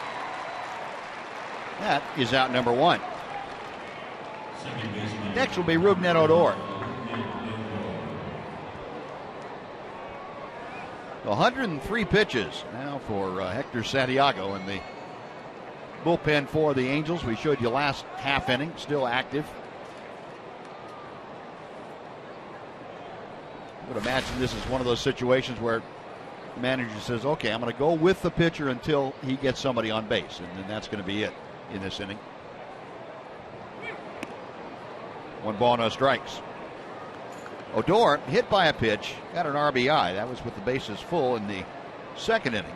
Last time up, he was robbed by C.J. Cron of extra bases. 1-1.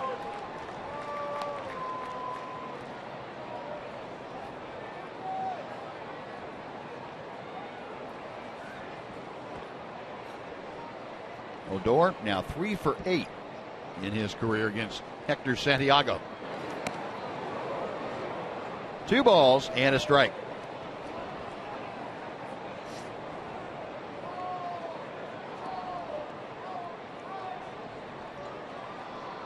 Breeze freshening a bit, headed out toward left field. Kind of a hazy afternoon now as the wind coming onshore from the beach. We get a little haze coming in. Flags unfurled, blowing from the right field corner toward the left field corner.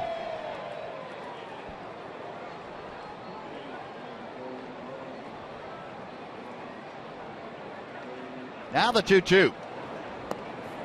Full count. Odor with 1 out trying to get aboard. Leonis Martin is waiting to be next. Santiago came into the game with 6 walks in 18 innings. If he walks Odor, he'll have 6 innings in this ball game. He did. And he lost him. Odor has been on twice today. 0 for 1 officially, but a walk and a hit by pitch. And that's going to do it. Mike Scioscia, a very purposeful walk out to the mound. So with the 1 base runner, he wants to go to the bullpen. 109 pitches for Santiago here this afternoon. Well, the call to the bullpen will bring the left-hander Cesar Ramos in. We'll tell you all about him when we come back after this timeout. 2-0 Rangers in the 6th.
your Pony pride at a Texas Rangers game. Get discounted tickets for tomorrow's game against the Mariners, and the first 1,000 fans with an SMU ticket at the park will get free Ranger cap in SMU blue, red, and white colors. Go to TexasRangers.com/SMU for details. The 30-year-old veteran left-hander Cesar Ramos now on to work to Leonis Martin. Rougned Odor at first, 1 out here in the 6th inning.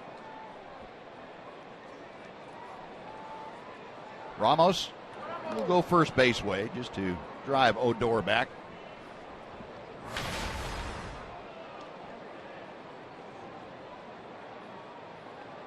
Ramos with reverse splits, a 244 average given up to left-handers and 227 against right-handers. To the right side, to second for 1. The return to throw to first, not in time. Leonis able to leg out the back end of that double play ground ball, and there are now 2 outs with Martin at first base.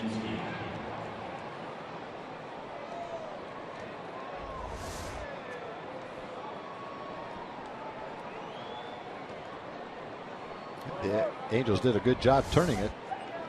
Leonis was just too fast for him to accomplish that. Now here's Jake Smolinski. Rangers are due to hit a home run. That's trying to remember the last one that they did hit. Been a while. Jake takes a little bit low. Beltre's in Arizona. Is that it? I think so.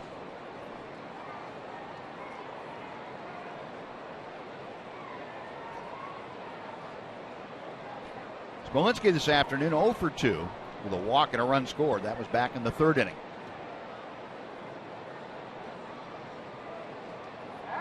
And Ramos will pay some attention to Leonis Martin. Martin has a stolen base this afternoon, 5 for the season now.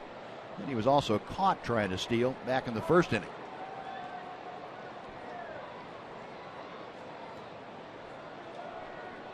Ramos, the sinker curveball specialist.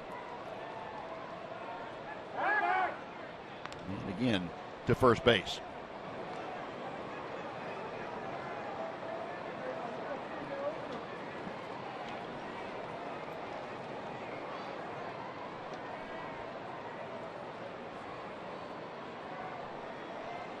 One ball, no strikes, the count.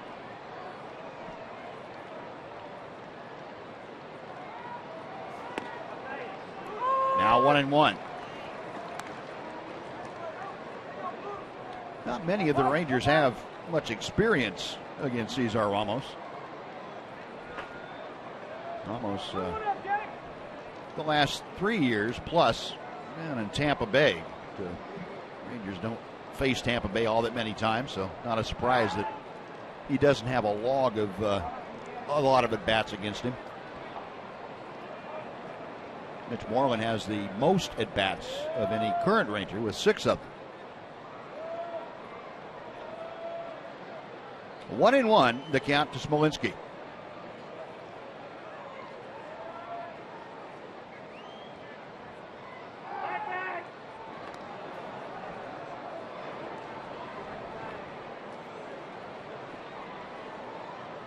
Ramos is a member of the Rays.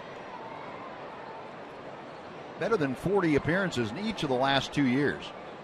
Had 7 spot starts last year. Ended up 2-6 with a .370 earned run average. Just off the outer edge. 2 balls and a strike.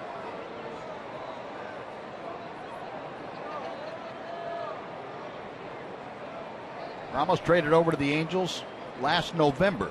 In exchange, Mark Sappington went to Tampa Bay.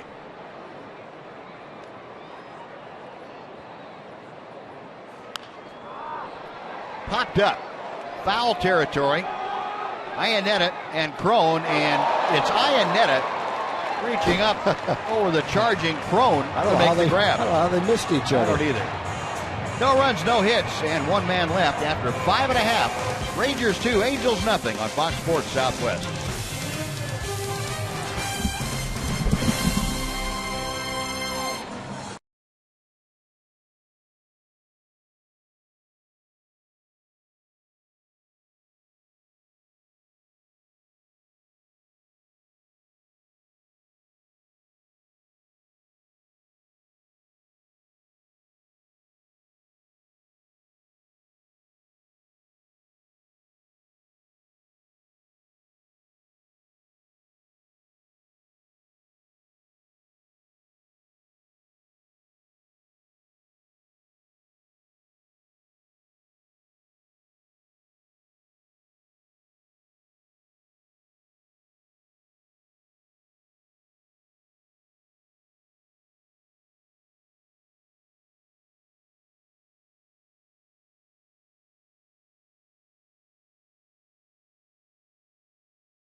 that follows the game with the Oakland A's. Come on out to Globe Life Park in Arlington and see Tracy Lawrence, presented by Budweiser.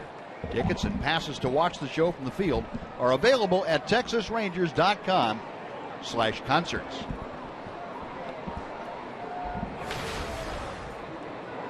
Nick Martinez back to the hill, and David Freese starting things off.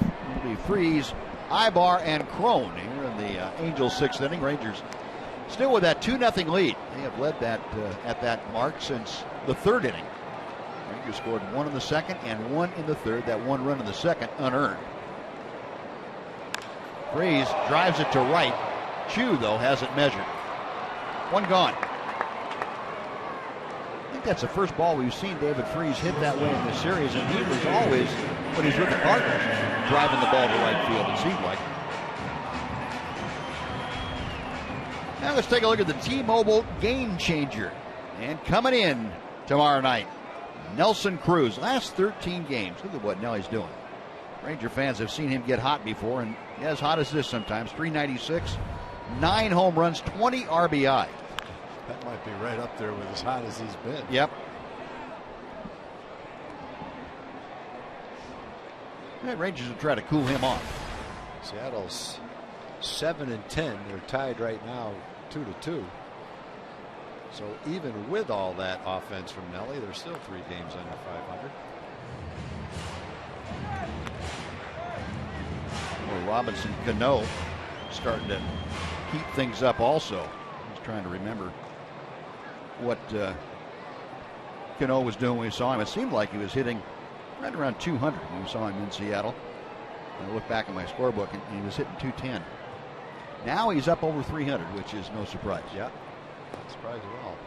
Get Cano and Cruz in the middle of that Seattle order, and Kyle Seager's going to hit, especially in Arlington. Could be some offensive fireworks in that 3-game series that starts tomorrow night. Eric Ibar 0 for 2 here this afternoon. Down in the count, 1 ball, 2 strikes. And that evens things up. Ibar has lined to third and struck out this afternoon. That's the only strikeout that Nick has recorded. Base hit to center. That ball staying right, pretty much dead center in the plate, and Ibar hit it to dead center. No, the Angels have had exactly 1 hit now in each of the first 6 innings. Ibar's first, and here's C.J. Crone coming up, who is 2 for 2. Ibar, looking at the pitch tracker, did a pretty good job of going out and getting the pitch. I thought that was pretty much in the middle of the plate. Sure didn't look like it, watching it live, that it was that far outside. Thrown to right center field. That is down for a hit. Ibar had to make sure that was going to fall, and well, he stops at second. But the Angels have 2 runners aboard, and Matt Joyce coming up.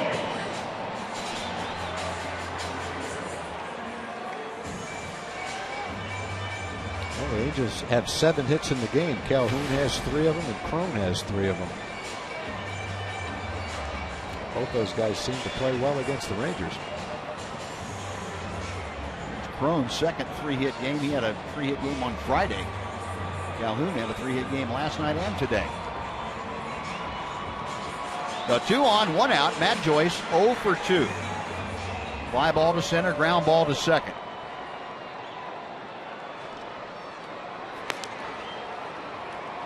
And Anthony Bass, who we saw last night, up and throwing in the bullpen here in the 6th today. Knee-high strike, 0-1.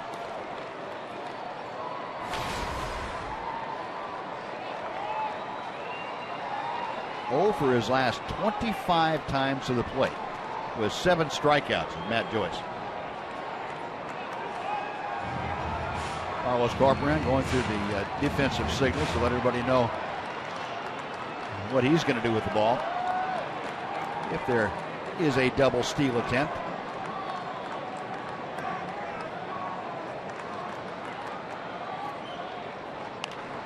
Got him on the fist. Good fastball in. 0-2 now the count. Joyce now just 1 for 7 against Nick Martinez in their previous matchups.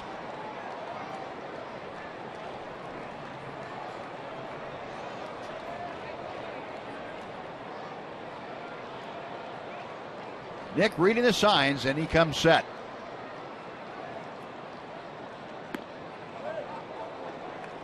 One and two.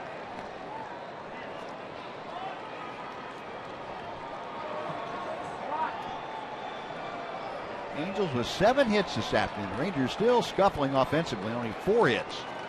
But Rangers have cashed in on some walks and an error. And put 2 on the board, and Martinez shutting out the Angels thus far. First time in this ball game, though, that the Angels have had 2 hits in an inning. 2 runners aboard with 1 out. Matt Joyce, a 127 average at the plate.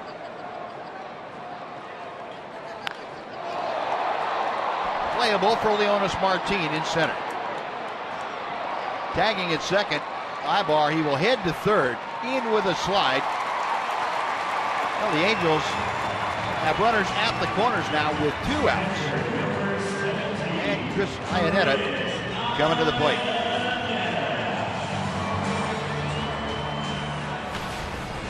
Joyce had a good swing at that ball. Hit it pretty good, but it got in just enough to where he didn't get it solidly on the good part of the bat. Iannetta 0 for 2 today. That batting average flirting with the 100 mark. 102 for Iannetta. No home runs, 1 RBI, and he takes strike 1 at the knees. Well, if he makes an out right here, he'll be 5 for 50. He will have hit that 100. Yeah.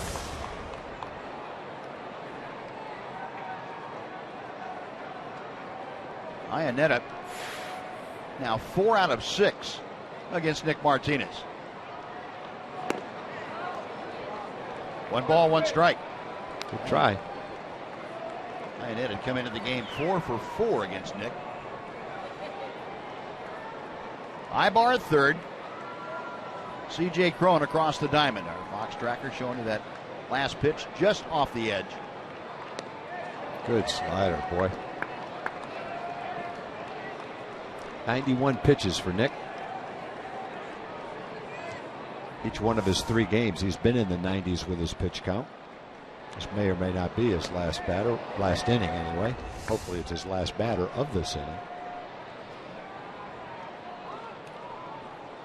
Time called momentarily. Yeah, you would think the way he has had to scuffle at times today that this would probably be it if the bullpen is ready to go. But you know, with what's happened in the first 2 games of the series, you may hesitate to use the bullpen. At least until you can get to the very end of the ball game. Well, Anthony Bass threw the ball well last night. Right. He's rewarded with another opportunity today. Maybe he's out there warming up. I like the way Anthony's come into the game, bro. He's meant business when he comes into the game. Working quick, throwing all his pitches.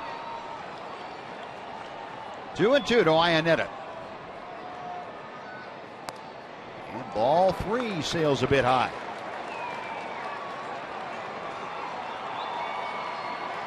Well, 1 base open. It happens to be second base. Iannetta hitting 8th, trying to get aboard. Johnny Giovatello, the second baseman, is in the on-deck circle. With 2 outs now, C.J. Cron will be off and moving with the next Martinez pitch. Mitch Moreland let Nick know that he's going to play behind Cron at first. Try and cut that hole down on the right side. Nick ready. Cron on the move, the payoff pitch. Got him swinging.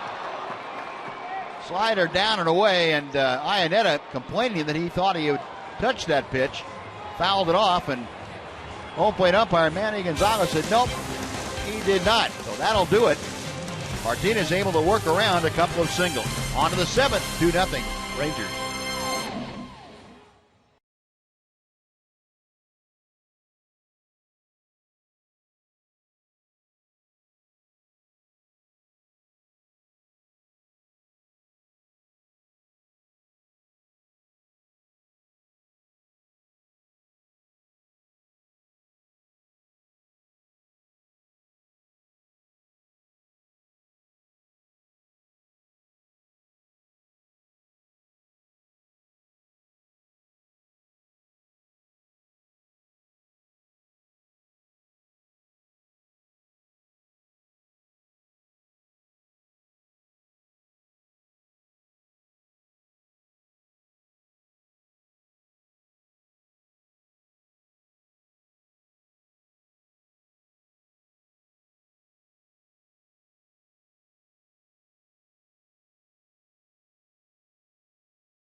with a drop pop-up by Eric Ibar off the bat of Shin-Soo Choo.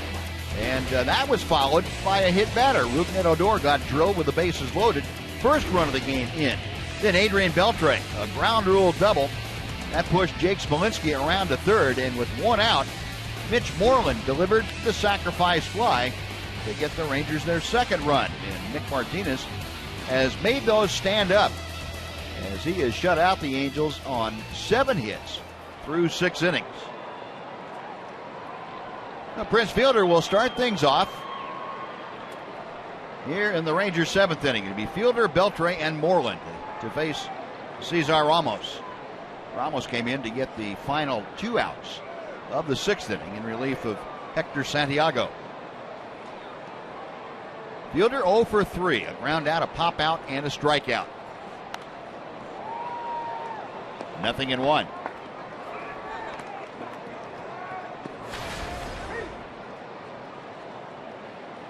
It's now a .357 average.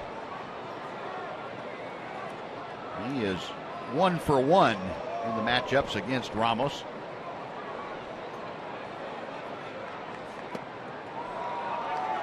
Nothing in 2.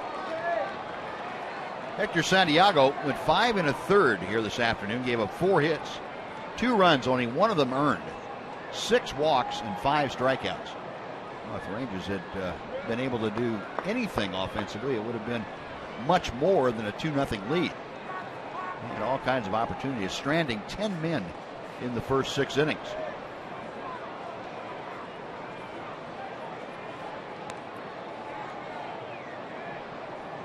Ramos with a count of 1 ball and 2 strikes. So much for the Angels scoring at will when Santiago started the game. They had put 24 on the board the last 2 games, and today they ran into a different pitcher. They weren't facing the same guy that scored all those runs off of. Second good game in a short period of time that Nick is pitching against them. 2-2 to Prince. And Nick now in 13 innings against the Angels this year has allowed 1 unearned run. That's been it. Yep.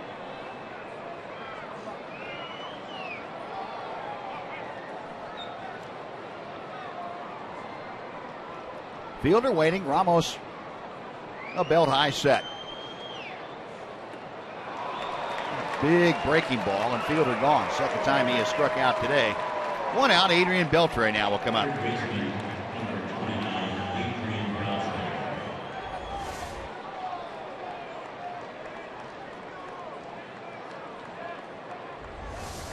Seems like that's the pitch that every good left-handed reliever has, that slower breaking ball that he's able to throw to left-handers and really give them fits. Yeah, we mention that all the time. You see a lefty like that, how long they can pitch in the big leagues if they can continue to throw that. Adrian shooting that pitch foul, and that's going to cost him a bat. It's been a tough series. Going to send the invoice to Ramos for it. He may have a minimum that he sends out. It may be a 2-bat minimum. In case you missed it last night, Adrian Beltre had sent over Garrett Richards an invoice for $300 for the cost of 3 bats that Richards had broken with Beltre on Friday night. I would love to know. There's no way of ever finding this out. I defy anyone to find this statistic out. How many bats are broken per game in 2015 compared to, let's say, 1975? 40 years ago. Bats broken per game has to be significantly higher now than it was back then. I would think so. I don't think we ever brought more than 5 or 6 bats on a 2-week road trip.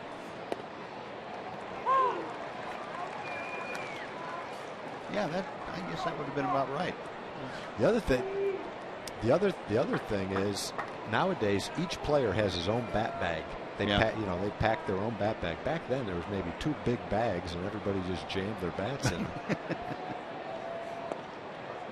It's inside 2 and 2. The bats just didn't crack back then like they do now.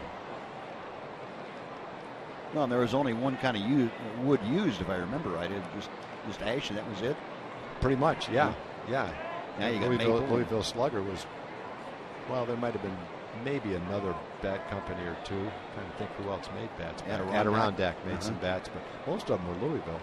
Now there's a number of different companies making it. Freeze able to go to his left and cut off that Beltre ground ball. 2 gone. Next will be Mitch Moreland. It was very rare back then that you saw a bat break in half. Happened occasionally, but not very often. Nowadays, it's hard to go through a game without seeing at least someone break a bat right in half with a bat going flying toward the infield.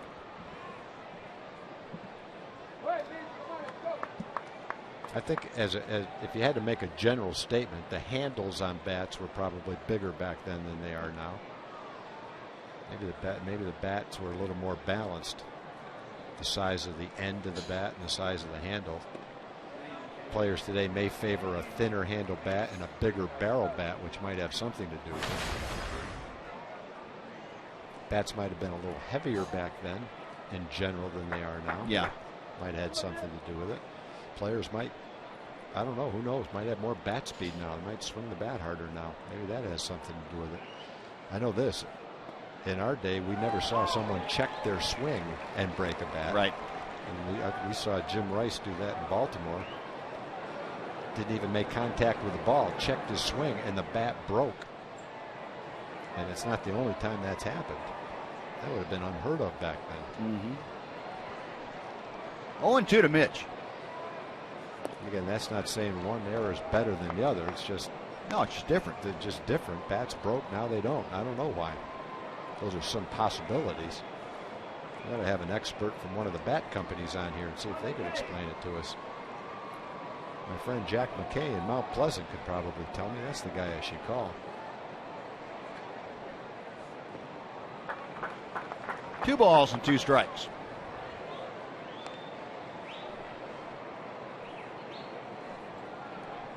Mitch this afternoon is 1 for 2 with an RBI on the sac fly.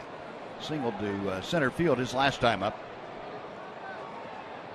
Mitch with the average at 282 as he faces Ramos.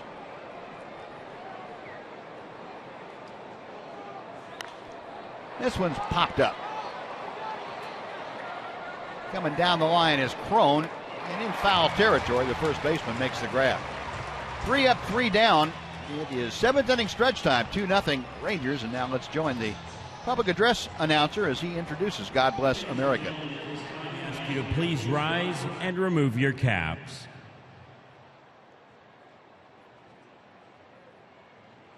Prior to singing Take Me Out to the Ball Game, please join Malia Savets in singing God Bless America. God bless America, land that I love. Stand beside her and guide her through the night with a light from above.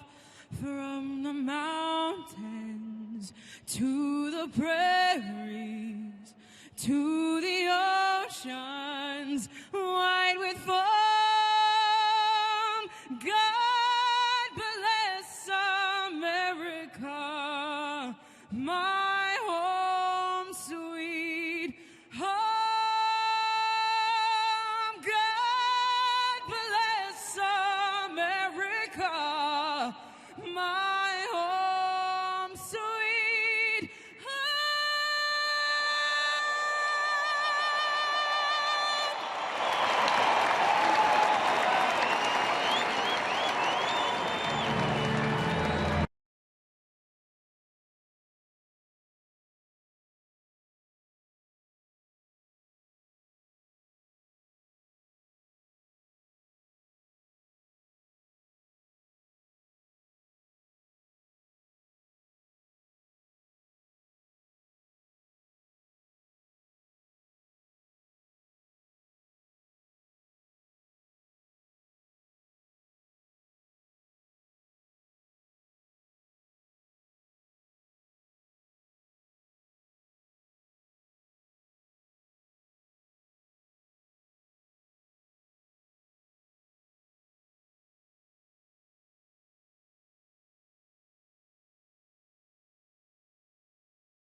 Defending American League champion Kansas City Royals will be treated to the first t-shirt giveaway of the year. First 15,000 fans will get a Red Rangers t-shirt, courtesy of Dr. Pepper and CVS. Visit TexasRangers.com/tickets, or you can call 972-RANGERS today. Well, Nick Martinez's afternoon has come to a close after 6 innings of work, and Anthony Bass, as Tom told you, was coming in for the second straight game. Bass will face Johnny Giovatello to start things off. There are the numbers for Anthony. Last night was the first instance of a non-long relief appearance that Anthony Bass has had. Numbers overall, six outings now at 287 earned run average. To right field, long run for Chu. Toward the corner, he can't get it. It's one hop and into the seats, a ground rule double.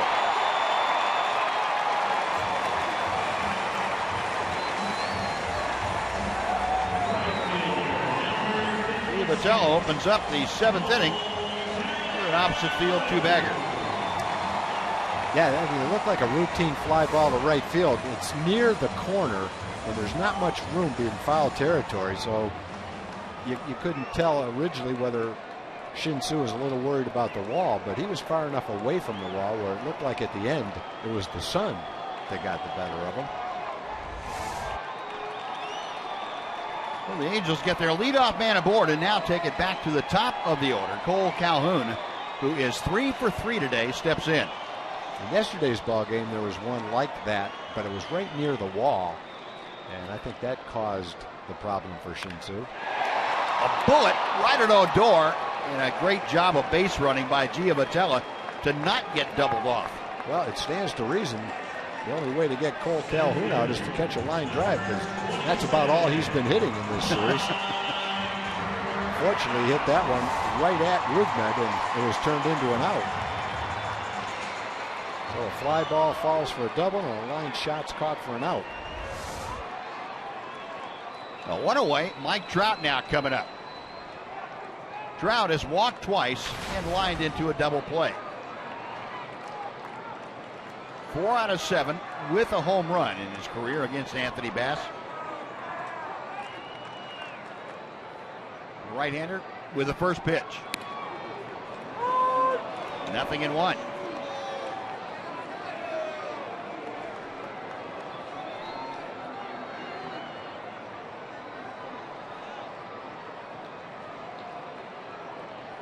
Trout with a .317 average as he stands at home plate. In the air to center field, Martin going back. Leonis at the wall, that ball's gone, and we've got a tie ball game.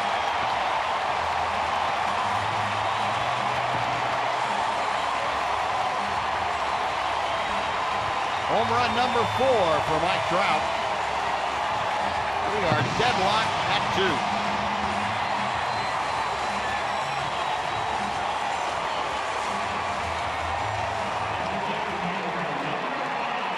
Trout now 5 out of 8 with 2 home runs against Anthony Bass.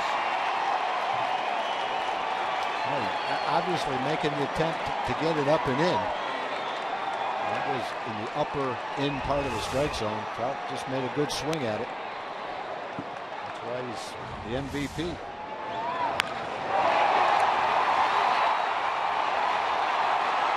Well, I won't belabor the point, but much different here in the afternoon, in the daytime, than it is at night. Yep.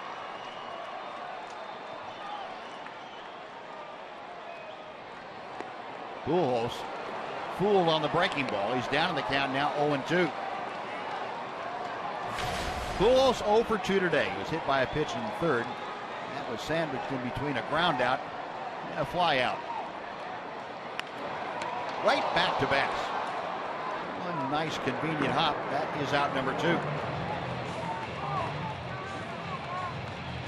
Now David Freese will come up. So Nick Martinez will not get a decision here this afternoon. He will not win his 3rd ball game of the year. Nick, 6 shutout innings, 7 hits with 2 walks, 2 strikeouts. Very commendable outing considering his command wasn't as good as we have seen it, but still able to keep the Angels off the scoreboard. And Freese pops it up. Odor shading his eyes from the sun with his hands and makes the catch. Elvis right there just in case. Well, Mike Trout ties this ball game up. The Angels get 2 runs on Trout's 2-run home run. We're going to the 8th. Rangers 2, Angels 2.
This ball game, Rangers will take on the Mariners for 3 Monday, Tuesday, and Wednesday. An off day Thursday. Oakland comes in next weekend, Friday, Saturday, and Sunday afternoon. Then it's back on the road. 3 in Houston, 4 in Tampa Bay before coming home on the 11th against Kansas City. So a 2-2 ball game, and once again, the Rangers not able to hold on to a lead as we got into the 6th and 7th innings. Mike Trout doing the honors here this afternoon, tying this ball game up. And now Mike Scioscia has turned this game over to Mike Morin, hard-throwing right-hander with a great changeup.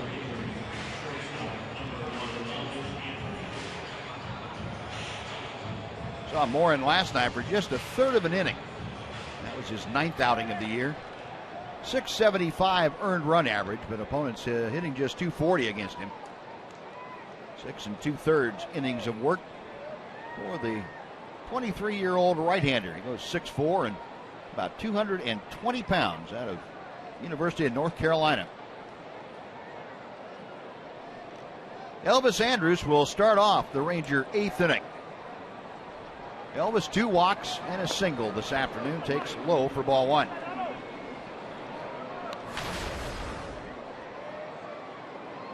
Average now up to 219 for the Ranger shortstop.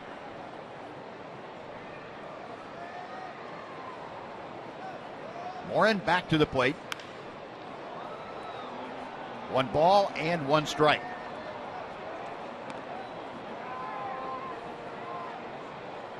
Morin last year for the Angels appeared in 60 ball games, had a 290 earned run average, a 4-4 record, struck out 54 in 59 innings.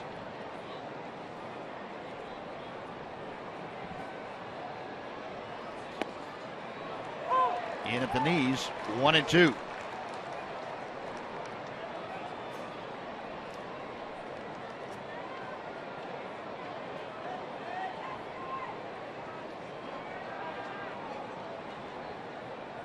Right-hander, a belt-high set. 2 balls and 2 strikes. Morin throw a good hard 4-seam fastball that you saw. That changeup he'll throw almost half the time when he is throwing well. It looked like it right there. He also has that hard slider. Calhoun right to the railing. And it's out of play. Fans didn't do him any favors down that right field line. Well, Calhoun challenging the padded wall right there, the low one, and now Mike Scioscia going to come out and talk about it.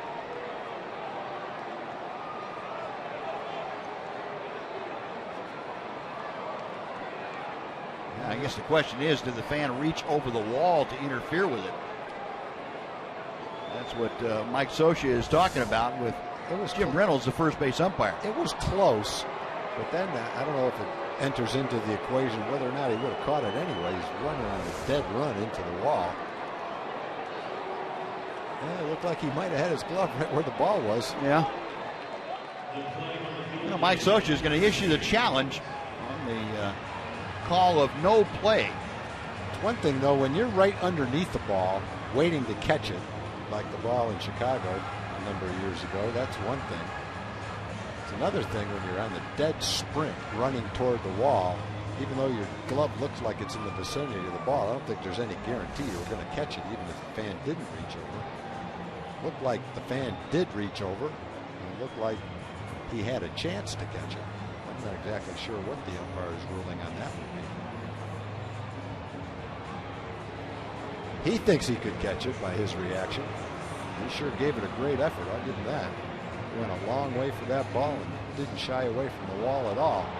Didn't look like he had any problem with the sun either. Yeah, I guess the determining factor is, did the fan reach over the boundary, whether he had an opportunity to catch it or not, right? Yeah, if he catches the ball in the stands, he can knock your glove off in the stands. Right. But it's, yeah, you're right, Buzz. It's only a factor if he reaches over the wall. What happens in the stands, the player's at his own risk there. Yeah. Kind of like in the opposition's dugout. Yeah. Go in there and get a karate chop in your arm. Yeah, you could lean over into the stands to catch a simple ball, and a fan could knock your glove off, and there's nothing you can do about that. Mike Scioscia issuing the challenge on the call. Headsets out, umpires hooked up with the replay command center once again in New York. The second challenge we've had today, Rangers had a call overturned in their favor. That one was the pickoff at third base back in the fourth inning. C.J. Cron ruled safe, and that call was overturned by the challenge. So Mike Scioscia trying to get an out here on the first hitter of the eighth inning.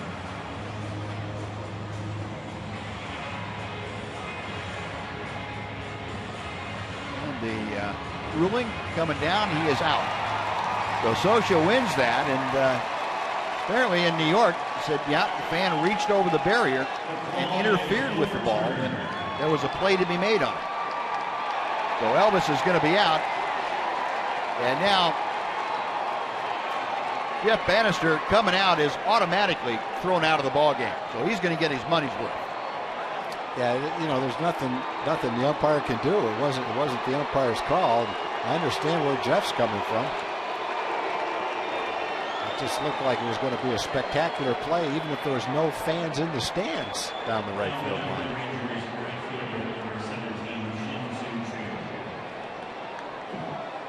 So one very important out as the Rangers try to untie this ball game. Elvis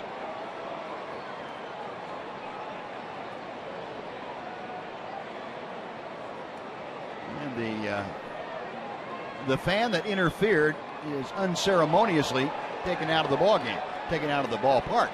And Shin-Soo Choo immediately hit by a pitch from Mike Morin, right down at his shoe tops. So Choo will be on with a hit by pitch. Second Ranger to be plunked here this afternoon. 20th time this year that the Rangers have been hit by pitches. Well, Rangers need some base runners in this tie game. That's one way to get somebody on. If you can move them around now. A 1 on, 1 out. Carlos Corporan will turn around to hit from the left side of the plate. Corporan 0 for 2 today. He's struck out and flied out. He's also walked.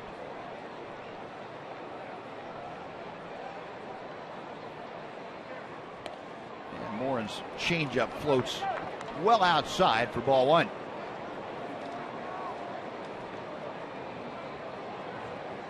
Corcoran 0 for 2 against Mike Morin.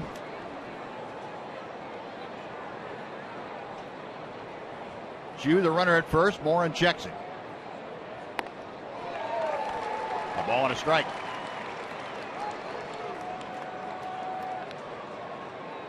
Morin's got a pretty big variation between his fastball and his changeup, and that's one thing that makes that changeup such a devastating pitch. I mean, it's 20 miles an hour difference at times. This one popped up. Freeze coming over at the railing, and it's back out of his reach. Yeah, he throws hard too. 92, 94 miles an hour with good sinking action. Got a good arm. Tough to hit.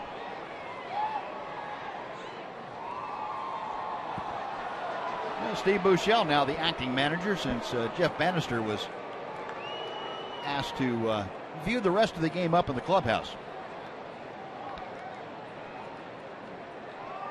1 ball, 2 strikes.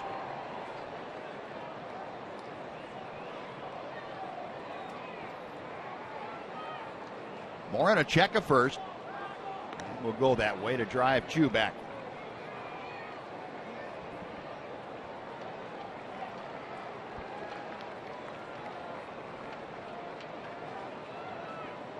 Rangers got Carlos Corcoran in a trade with the Astros just before spring training began.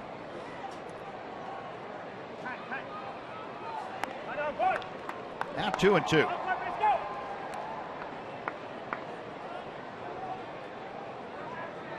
Mike Morin, a 13th round selection by the Angels back in 2012, coming out of North Carolina. Grew up in the Kansas City area.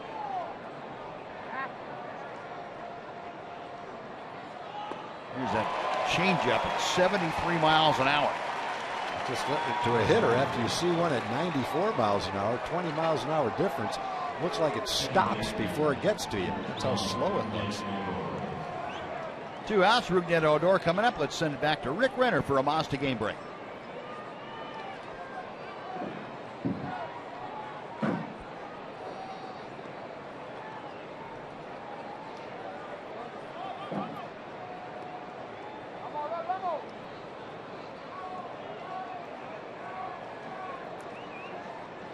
All right, Rick, thank you.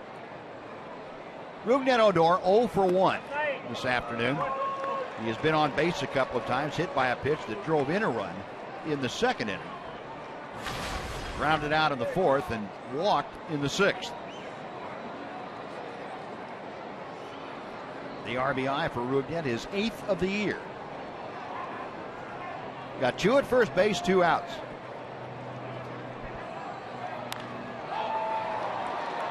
On the infield, a towering pop-up.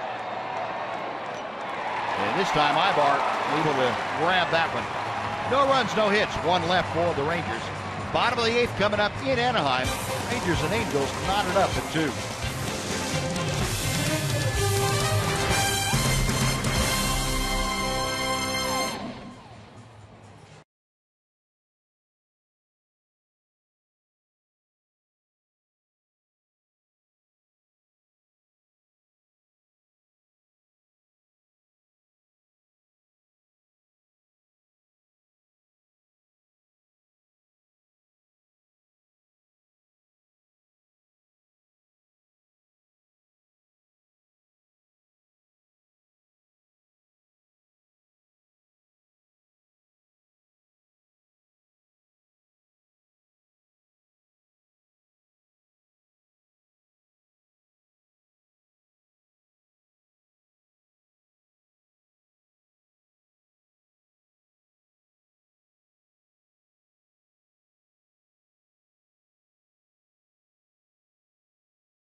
AT&T Uverse TV showing you the matchup of Kyle Seager and the Mariners coming into town. Giovanni Gallardo brings his 2-2 record into the ballpark. 3.92 ERA, Mariners and Rangers, the first of 3 from Globe Life tomorrow night, 7 o'clock on Fox Sports Southwest.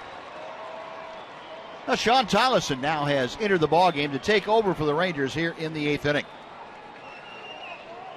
Tyleson appearing in his 8th ballgame, and Sean, some dazzling numbers, a 1.23 ERA, the opponents hitting just 1.20 against him, 11 strikeouts in 7 1/3 innings.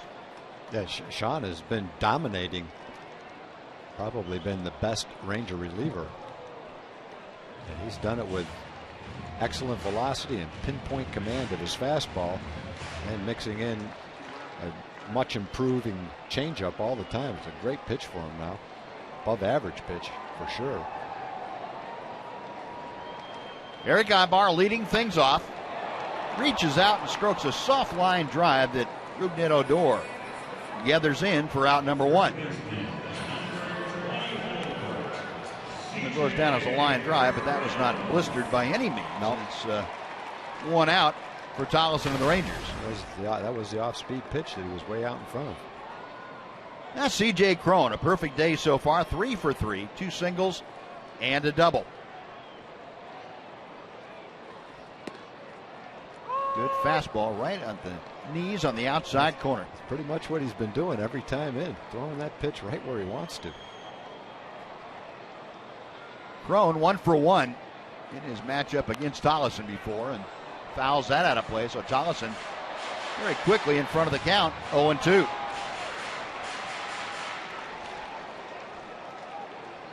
Cron has the average up to 260.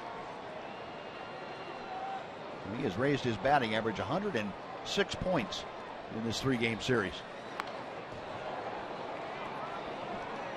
Popped that one at 94 on one with one gun, 95 with the other one, right where he wanted to on the outside corner.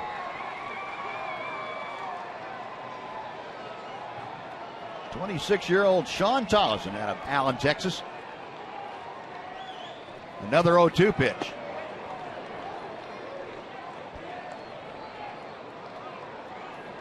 Sean last year really coming into his own as a late inning reliever.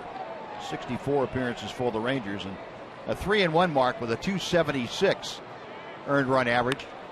That is poked fair down the right field line. Throwing another base hit. He's going to hang on with a long single as Chu gets to the ball quickly. That's a pretty good piece of hitting right there behind in the count. Take a 93-mile-an-hour fastball the other way like that. Got it going on today, boy. Pitch up and away. Pitch is a strike, but not a great strike to hit. He just reaches out and strokes it down the line. Echo pitch tracker showing you how difficult a location that was for Cron, but apparently in this series it doesn't matter. Doesn't matter to him. So 10 base hits now for the Angels. The first against Sean Tyleson. And with 1 out, Matt Joyce, an 0 for 3 today, steps to the plate. 0 for 3 today and 0 for 26 in his drought. Change up. 1 ball, no strikes.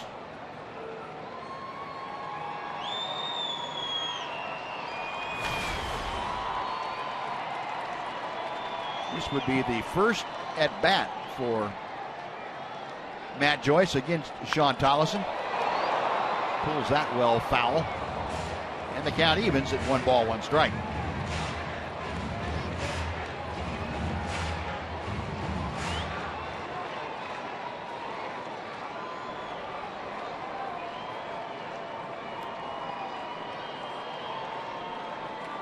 Cron not a fast runner at first base by any means. Joyce waiting, the 1-1.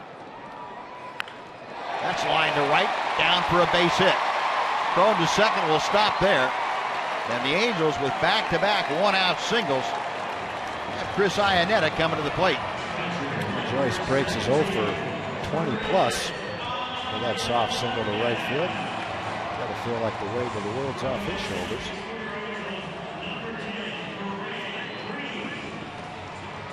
And 0 for 26 by the wayside. Wow. I think Matt Joyce a little bit happy down there at third base. He's feeling pretty good. Holy cow, it's about time, huh? Hopefully he stays right at first base. Yep. Spends all this time feeling good right where he is right now. Grant Green is going to run at second base. Now Green, who got the start at second base in last night's ball game, now taking over for C.J. Cron. The go-ahead run out there at second. Iannetta 0 for 3 today. A fly out, a ground out, and a strikeout.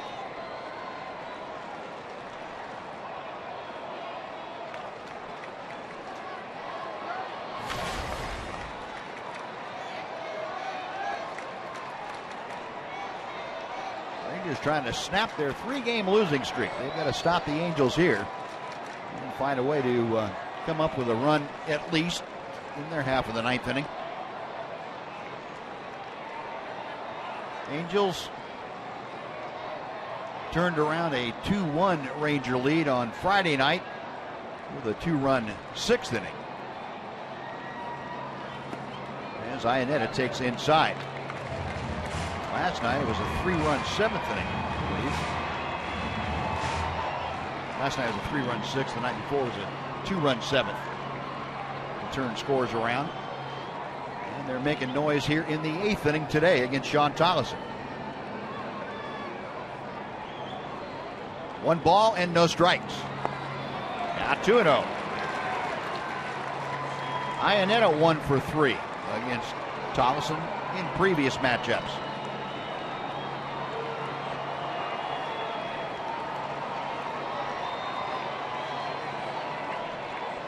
Green establishing his lead from second base right there at the bottom of your screen. Good breaking ball. 2-1. Sean able to drop that in a fastball count.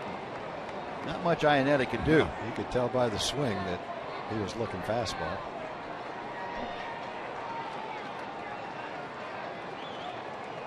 Corcoran with the signs and Tolleson ready. Check swing, it's a strike anyway. 2 balls, 2 strikes.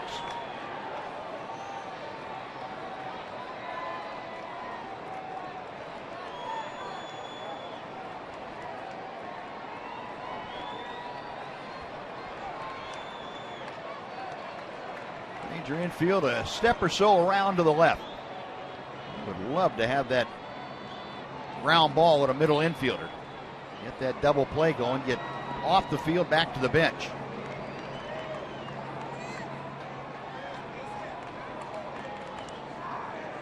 Green and Joyce, the runners at second and first. High and tight. Spins him around. It's now 3-2. Tolleson has run the string out as far as he can with Iannetta. Iannetta hitting 8th in the order. He'll be followed by Johnny Giovitella. Crowd of just over 35,000 on hand, and they're making some noise here in Anaheim. Payoff pitch. Inside, ball 4. That loads him up. Tried the breaking ball and tried to get that swing that he had on the 2-0 pitch. Unfortunately, wouldn't come back in for him. Tolleson now with his first walk is going to get a visit from Mike Maddox. Yeah, if you throw that breaking ball down and away, then you might get the swing as if you're swinging at a fastball. But when it stays way inside like that, it's hard for the hitter to swing anyway because you see the ball coming towards you. It's just not a pitch that tempts you into swinging at. Elvis putting in his 2 cents worth with Sean Tolleson. Mike Maddox, an interested listener. And the conference is concluded. Johnny Giovitella, who doubled his last time up, 1 for 3 today. And Giovitella has no history with Sean Tolleson. Bases full of Angels, 1 out here in the 8th inning. 2-2 ball game. Tolleson ready to work. 1 ball, no strikes. Giovitella doubled and scored on Mike Trout's 2-run home run in the 7th inning. Other than that, he has flied out to left field a couple of times. Green, Joyce, and Iannetta, 3rd, 2nd, and 1st.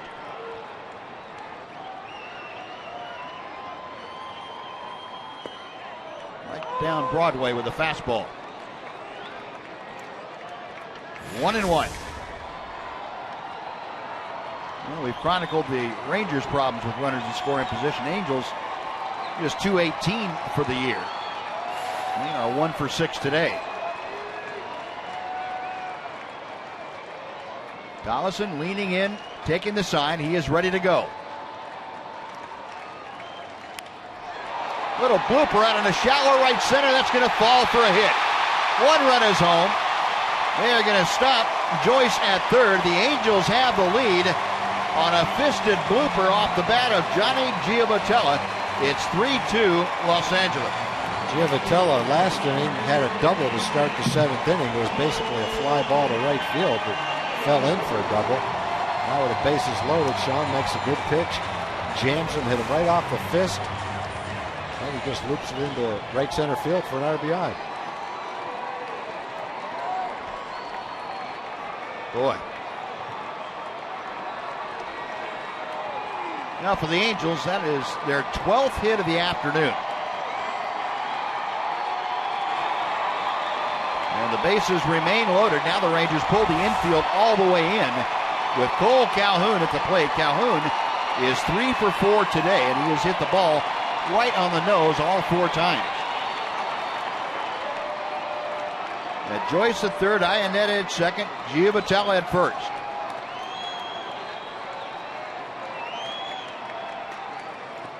Breaking ball, nice block by Carlos Corporon. Calhoun 0 for 3 against Sean Tollison. Tollison now trying to limit the damage to 1 run. Give the Rangers an opportunity in the top of the 9th inning to at least catch up with minimal effort. Change-up. That is a strike. 1 ball and 1 strike.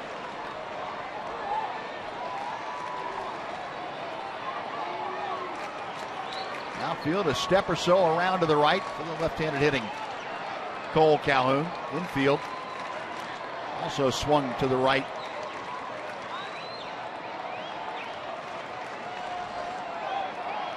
Rangers in a bit of a pickle here in the 8th inning. Giving up again the lead to the Angels late in the ball game. Low 2-1. Well, Calhoun has not exhibited a whole lot of patience up until this point.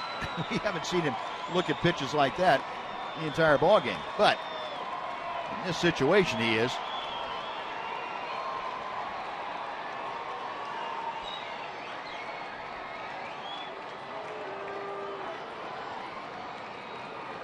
Corporan and Tollison having a disagreement on what they want to fire up there for the 2-1 pitch. Now Tollison's ready. Good fastball away. 2 balls, 2 strikes. He'll throw up some heat at 95 miles an hour. Great spot. You can get a strikeout right here with only 1 out. Yep. When in doubt, that 95 mile an hour fastball is not a bad choice. No, I'll take my chances with it. Giovitella got one off the handle and blooped it in, but you know that's just one. There's nothing you can do about that except make your pitch. 2-2 with 1 out. Got him swinging. Oh, a big strikeout for Tollison. Like you say, there's nothing wrong with a 95 mile an hour fastball, so he threw him two of them, and he missed both of them.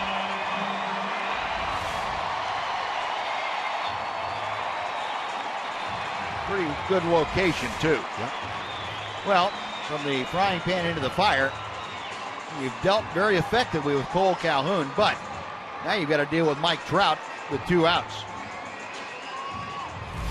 Our AT&T U-verse rewind takes you back to the 7th inning against Anthony Bass.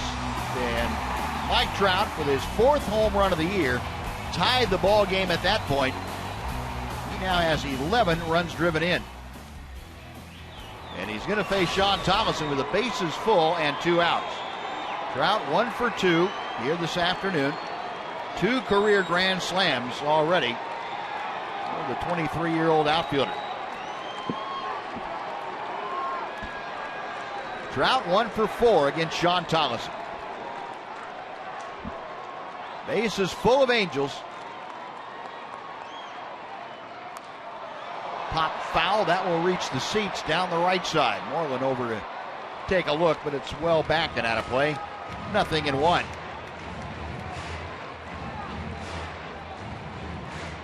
Tollison trying to elevate that fastball a little bit. Trout having trouble catching up with the pitch above belt high, and Tollison certainly able to work Trout in that area with sufficient velocity to get him.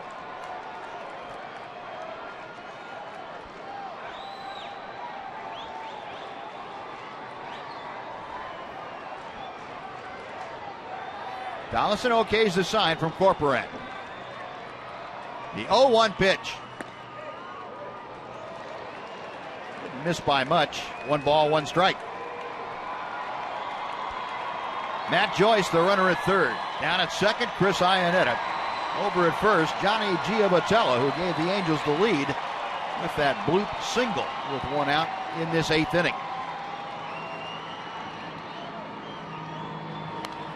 And Trout fouls back the next pitch. 1 ball and 2 strikes. Threw the first one in, the second one away, the third one in. See if he tries to stay in there.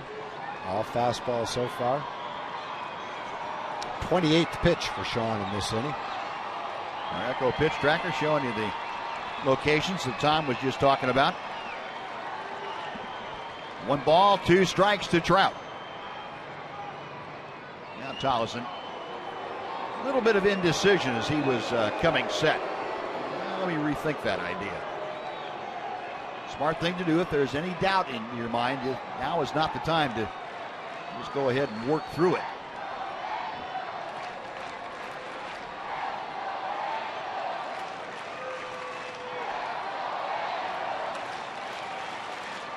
Tollison with a high set and misses high. It's 2 balls and 2 strikes.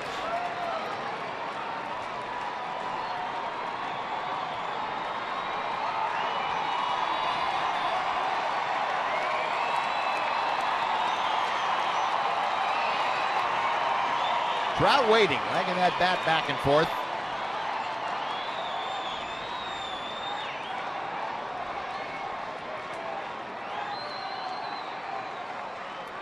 Now the Ranger right-hander set to work. The 2-2 pitch. Just outside. He's going in, he's going away, which I think is what you have to do to a great hitter. Don't let him zero in on any one location. Yeah, could have been. Yeah, could have been, has been. The Echo tracker showing you that didn't get the call. Well, with 2 outs, the runners will be on the move. Payoff pitch on the way. Now back will reset and try it again.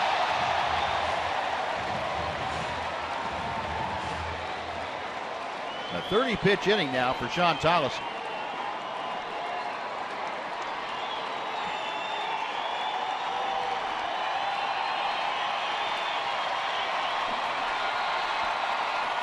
Joyce, Iannetta, Giavotella. Third, second, and first. They are winding up their motors. Tollison ready. Another 3-2. Slowly hit to short. Tough play for Andrews. And he just does get Trout. What a pitch, by what a half play. step. Great play by Elvis Andrews. Side retired, but the Angels take the lead. They get a run on 3 hits and strand 3. 9th inning coming up. Angels 3, Rangers 2.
Book your low fare now at southwest.com. By AT&T Uverse TV. Uverse has more live TV channels on the go than cable. And by your Texas Ford dealers. The EcoBoost Challenge is on at your Texas Ford dealer. Get to your best in Texas Ford dealer today. Now the Angels in front of the Rock Garden out there in left center field have taken a 3-2 lead. We go into the ninth inning. And we are not going to see Houston Street here this afternoon. We have seen him the last two nights. Instead, it'll be Joe Smith coming out of the Angel bullpen trying to lock down the Angels' fourth consecutive win. Yeah, Joe Smith is equally as tough. Houston Street evidently is not available for the save in this game because of the workload that he's had recently. But Joe Smith has a little bit of experience as the closer. He did that last year until they acquired Street. They did a pretty nice job of it. Smith came on Friday's game, worked an inning, 3 up, 3 down with a strikeout. Grant Green stays in the ball game, takes over at first base, and Colin Cowgill comes in defensively in left field. Smith last year had a 172 opponent's batting average and 15 saves before they acquired Houston Street. So he is accustomed to this role, has been as recently as last year. Leonis Martin starting off the ninth inning, and he looks at 2 strikes in there from Smith. Echo pitch tracker. Joe Smith got the nod on that first pitch. That one just low. He didn't get the nod on that one. 1 ball, 2 strikes. Leonis 1 for 4 today.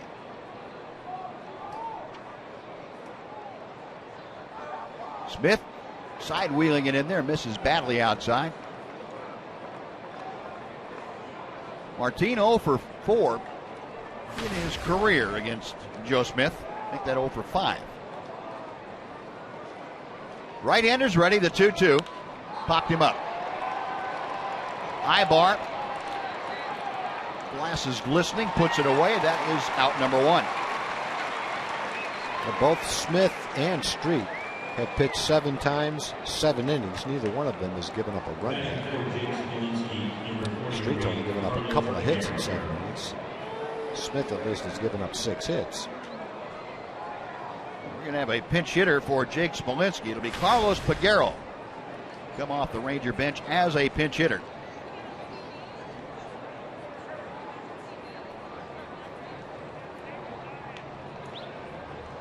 Peguero has not faced Joe Smith before. Carlos came on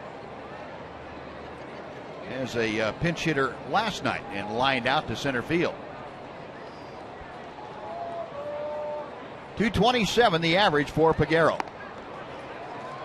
And Smith fires strike 1.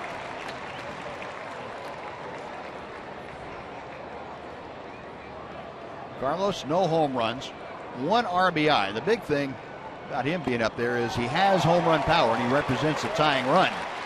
And he also is now down in the count, no balls, 2 strikes.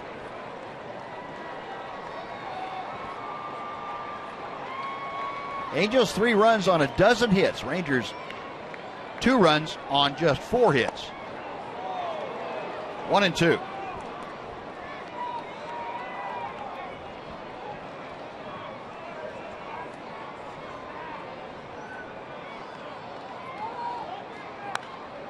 Fouled back. We will try it again.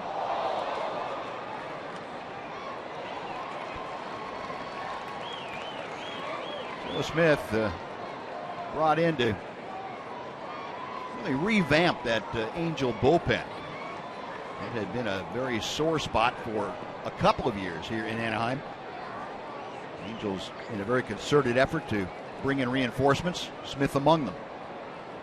Houston Street, I guess you have to say the crowning addition last year is their closer. He came over here in July. 1 ball, 2 strikes.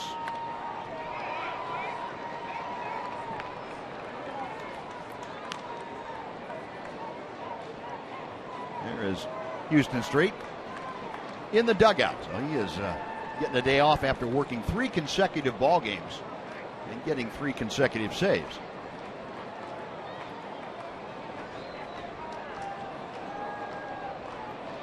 Peguero waiting. Smith going through a series of signs. The right-hander is set. Tried the backdoor breaking ball, and somebody put a lock on the door. 2-2.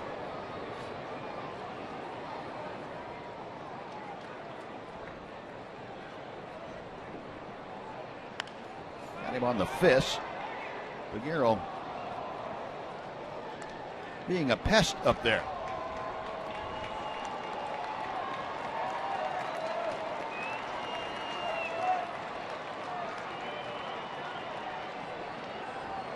Peguero facing the 31-year-old right-hander Joe Smith. Base is empty. 1 out here in the 9th inning. High chopper to third. Freeze to Green. 2 out.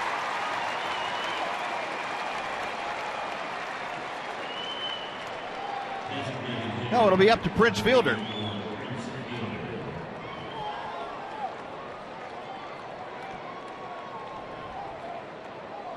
Fielder today, 0 for 4. He has popped out, grounded out, and he's gone down swinging a couple of times. Fielder has a little bit of a track record against Smith. He's 2 for 6 against the right-hander. 1 ball, no strikes.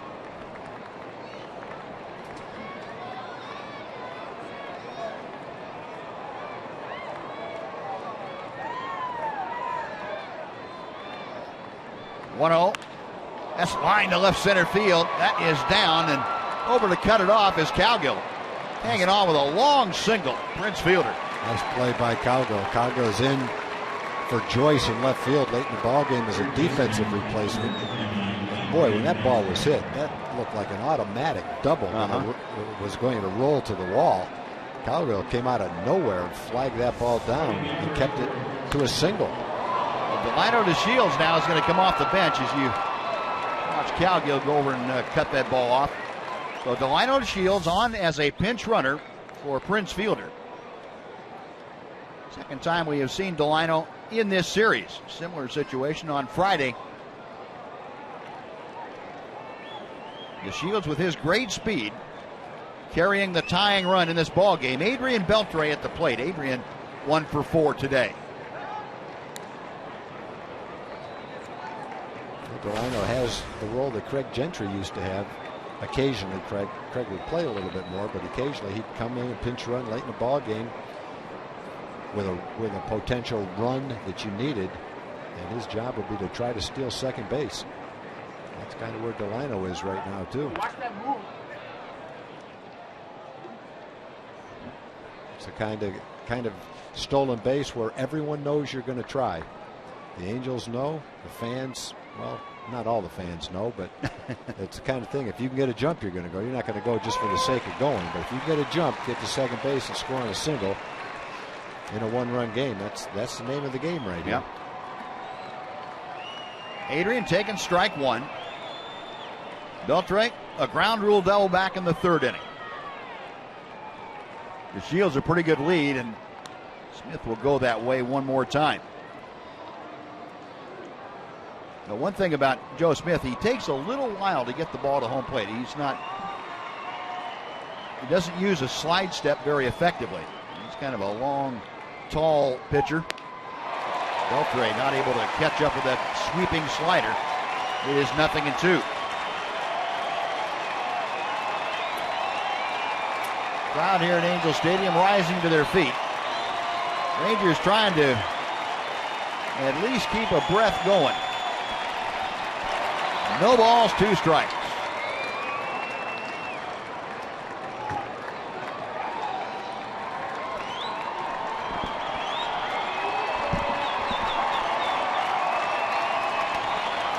Beltre waiting.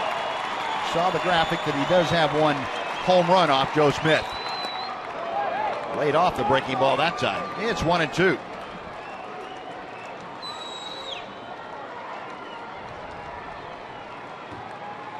Adrian, a 183 average as he faces Smith. DeShields stepping off.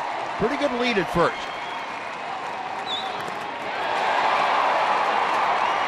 Still 1-2.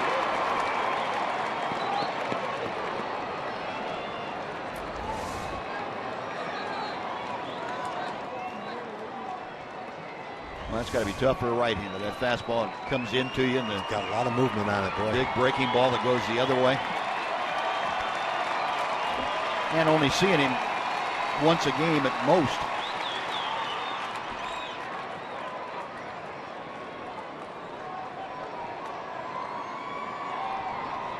DeShields, the pinch runner at first base. He has the tying run. Adrian Beltre trying to bring him around. The 1-2 pitch. Adrian guessed right, because that pitch was about 6 inches outside. He jumped out there at it.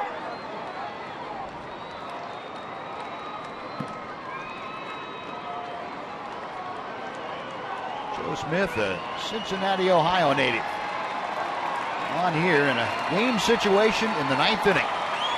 Angels leading 3-2. Rangers with DeShields, the pinch runner at first, and 2 outs. Deep in the hole. Ibar has it, but he has no play. Everybody is safe. Ibar wanted to throw that ball, but he knew he couldn't, or shouldn't. That's a good at bat for Adrian. He swung and missed that second slider by quite a bit, and then it's as if to say, I am not making last out of this game. I'm bearing down, and he fouled off that tough slider and hit a ball in the hole for a base hit to keep this inning going. And now you've got a left-hand hitter, Mitch Moreland, up there with a chance to really do some damage. Deep into the hole off the bat of Adrian Beltre, and what that base hit did was get Adrian out of the game. Adam Rosales has come on as a pinch runner. So DeShields with a tying run at second, a pinch runner. Rosales is a pinch runner at first with a go-ahead run. Mitch Moreland, 1 for 3 here this afternoon, and an RBI on a sacrifice fly in the 3rd inning. Outside, a tailing fastball. It's 1-0.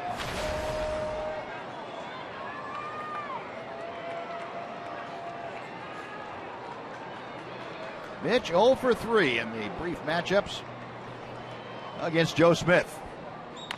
Ball chopped down on Mitch's front leg, it looked like. 1-1.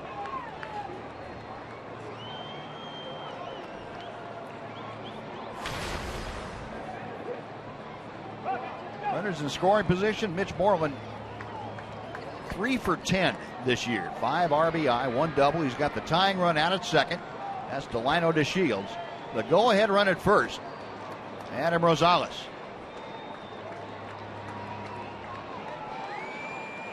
Smith checks the runners. A little inside move. DeShields not straying far from the bag.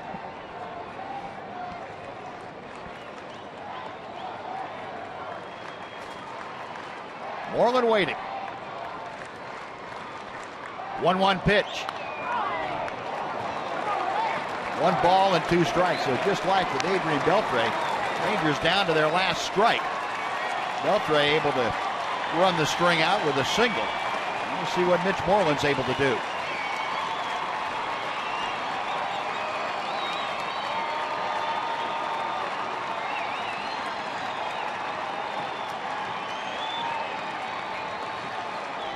Mitch taking his time getting back in the box, hitting out of a slightly open stance. Joe Smith even a sigh and gets the sign. Base hit to right field. Calhoun coming up to throw. DeShields coming in. He is going to score, and Moreland has come back to tie the ball game with a base hit. It is 3-3. Boy, that was a rope, too. He hit that as hard as he could hit a line drive. That's one. If he gets that thing up in the air, that goes about 30 rows up in right field. That was just a bullet. Calhoun got the ball quickly, but by the time he could get it, he didn't have time to charge it at all, and he was so deep there's nothing he could do to make a throw to have any chance to get DeShields trying to score. And Mitch tees off and ties this game. 2 quick outs and 3 straight hits.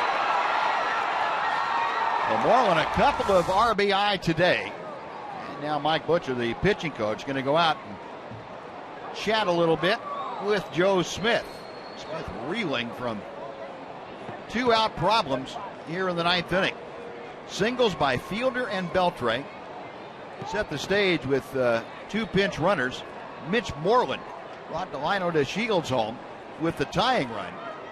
And now Adam Rosales has the go-ahead run. He is out there at second base. And Elvis Andrus is at the plate. Elvis just 1 for 10 in his career against Joe Smith. Andrus today 1 for 2. Couple of walks, 1 intentional.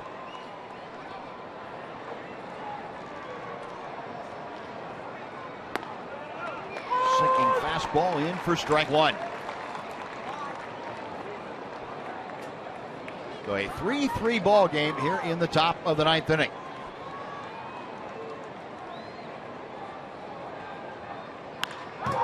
To center field, and that's hanging up though for Trout. He's able to make the catch. Well, the Rangers come back and make some noise. They get the tying run on 3 hits and lead 2. We're going to the bottom of the 9th. It's now the Rangers 3 and the Angels 3 on Fox Sports Southwest.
In the top of the 9th inning against Joe Smith. So we have a 3-3 ball game, and Rangers now turn it over to Keone Kela. Last we saw Keone, he was in the ball game on Friday night. He took the loss, giving up 2 runs in an inning against the Angels. On here to try and keep this tied and send it to extra innings. Well, he's going to face Albert Pujols, and in that game you're talking about, Buzz, Pujols hit that. Wasn't it Pujols hit that line drive back at him that he caught? He followed through. His glove was on his left side, and Pujols hit a 100-mile-an-hour line drive right into his glove. Pujols, Freeze, and Ibar. And Kellett goes to work with a breaking ball, probably remembering that line drive. Well, in that game, he threw a lot of fastballs. In fact, he threw a fastball that Freeze hit for the home run. Had a good fastball, too. His fastball was 95, 96.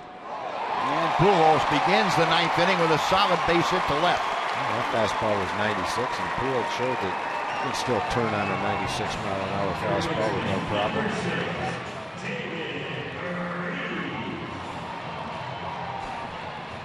Alfredo Griffin, the first base coach, talking with Albert down there. Low fastball. Echo pitch tracker showing you that right on the inside corner, knee high. He definitely turned on the low inside fastball. The Rangers had some success when they got the ball in and it was up. Jammed him a little bit. put a swing on that one, though. No, 1 on, nobody out. David Freese, 0 for 4 today. Freese now a .222 average.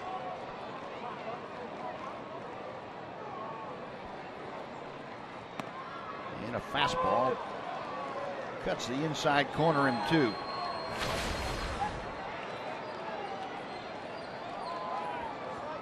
David Freese hit the game-winning home run off of Keone Kellett on Friday night. 2-run blast propelled the Angels to a 3-2 win.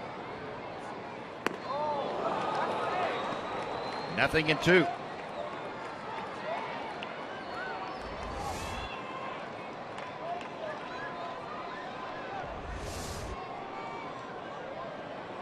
Kellett just 22 years of age. Born in the LA area and grew up in Seattle.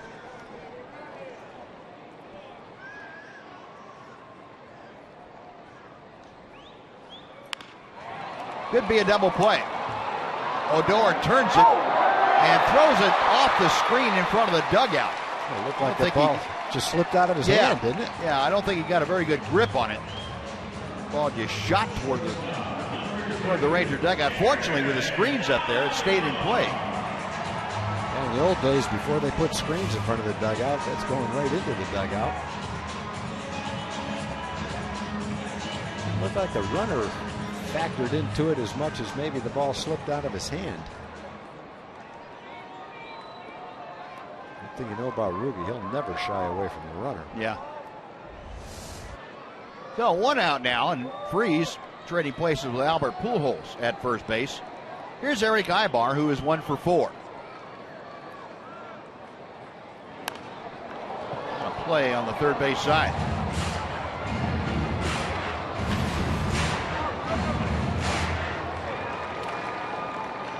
Ibar grounded out in his 1 appearance against Kellett here on Friday. 194 the season average for the Angel shortstop.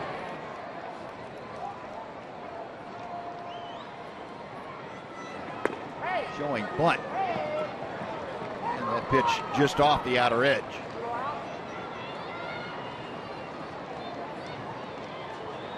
Adam Rosales, by the way, is staying in the ball game at third base for Adrian Beltre. Adam playing about even with the bag, respecting Ibar's ability to bunt. There goes Freese. A hit and run is on, and Ibar fouls it off. Well, Freese will retrace his steps on the foul ball, and it's 1-2.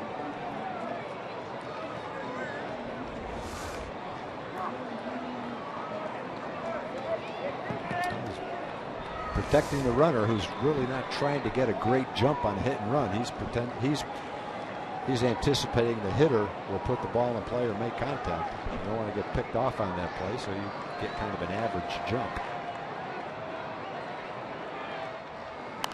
Got to play again to the left.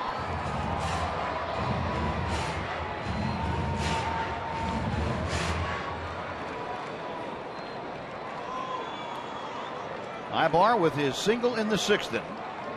He's also lined out a couple of times and struck out today. Echo tracker showing you that last one just at the very upper and outside reaches of the strike zone. Keller ready, a check of first. Fouled straight down.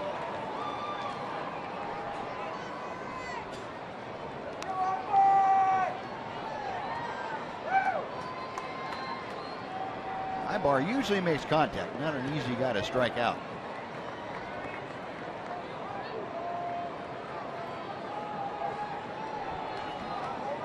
Freese, the runner at first.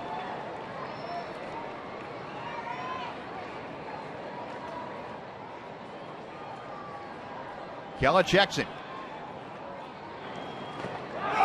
Did he go around? Yes, he did. Big strikeout for Keone Kellett. Ibar could not lay off that good breaking ball. 2 out.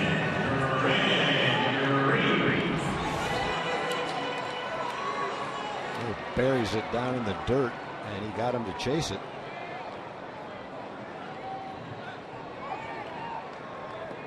Well, we don't have to see C.J. Cron in this spot anyway. He's 4 for 4 and scored a run. Had a double. Grant Green pinch ran for him. Green had a couple hits last night himself.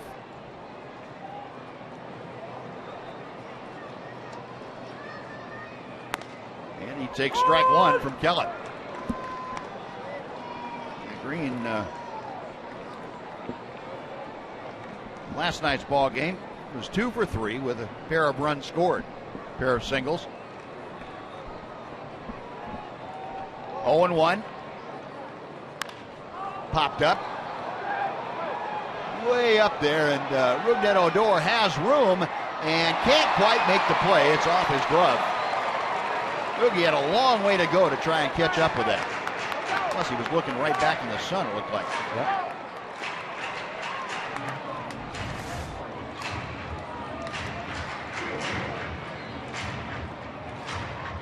Well, he saw it all the way. He knew where the wall was.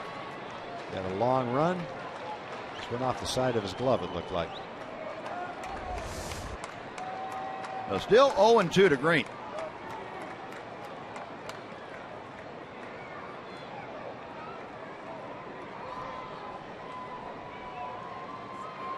Got him swinging. Good pitch down and away. Keone Kellett does the job with a couple of strikeouts. We're going to extra innings. The Rangers 3 and the Angels 3 on Fox Sports Southwest.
For the Angels this year in just a second for the Rangers. A 3-3 ball game, and Jose Alvarez, left-hander coming out of the Angel bullpen, will take over.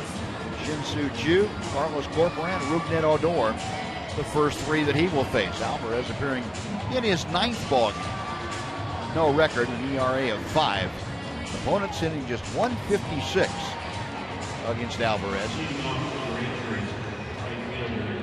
Keone Kellett did a good job after giving up the leadoff single in that 9th inning. Came back to get a couple of strikeouts and send us to bonus baseball here. Yeah, Keone really used his pitches in that outing. He had a really good fastball, just like he did his last time out. This time it looked like he did a better job of mixing in his hard breaking ball and his changeup. And in trouble, he pitched out of that jam with a couple strikeouts. Shin-Soo Choo taking a strike. Choo 0 for 2. He has been hit by a pitch and walked. He's also reached on an error and fouled out.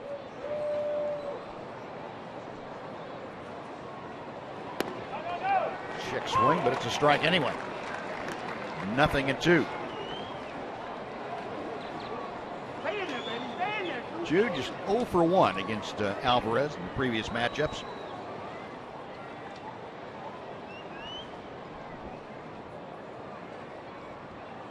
Breaking ball got him swinging.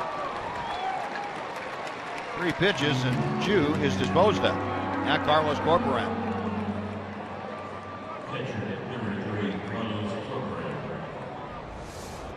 Good breaking ball right here.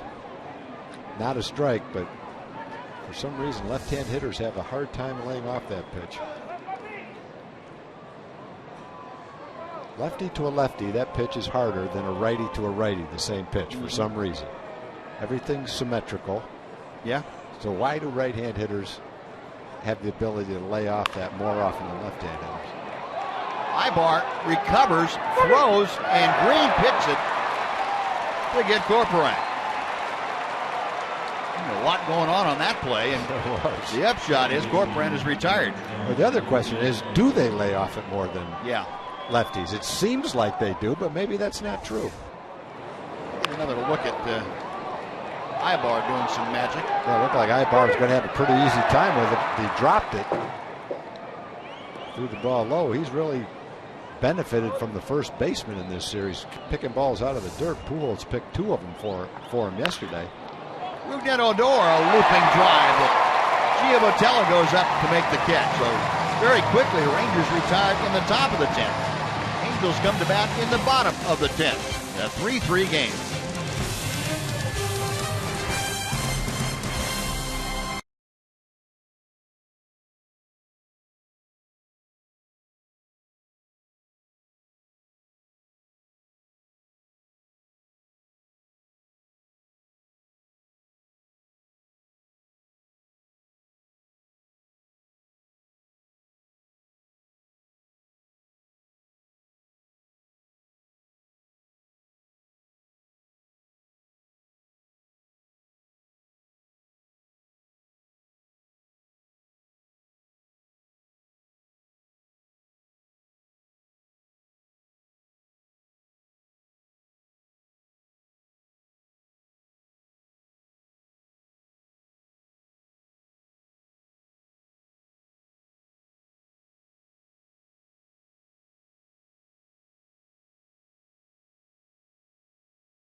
Last time we saw Natalia was last Sunday in Seattle. The Phillies appearing in his 7th ball game. That ERA now at an even 6. 6 innings of work, 4 walks, 5 strikeouts. Last time out against Seattle, had that blown save and took the loss. Gave up 2 runs in an inning and a third against the Mariners. About 40 pitches, so he needed some time off after that game. Yeah, inning and a third, and he threw, what, 47? Is that one? Yeah, 47 pitches. That's a lot of pitches to cram into an inning and a third. Now, Colin Cowgill will lead things off here in the 10th inning. Cowgill took over for Matt Joyce.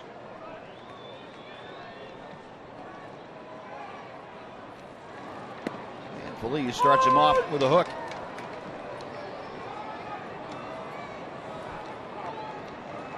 Cowgill, a 189 average.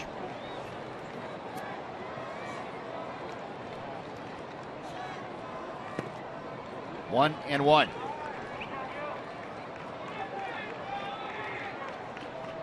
Well, Feliz facing a team that he has put up very good numbers against in the past. He's converted all 16 save opportunities he's had against the Angels. And of course, this not a save opportunity, but he has pitched very, very effectively. He's got a 153 earned run average in 30 appearances. He's covered 35 innings.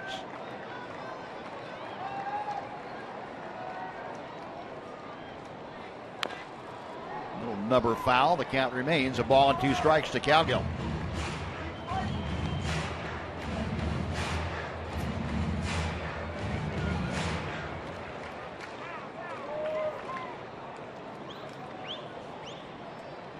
Neftali all-time against the Angels at 153 earned run average, the 9th lowest.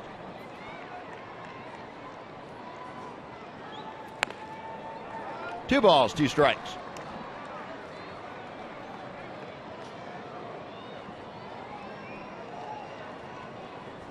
Cowgill scuffling a little at the plate.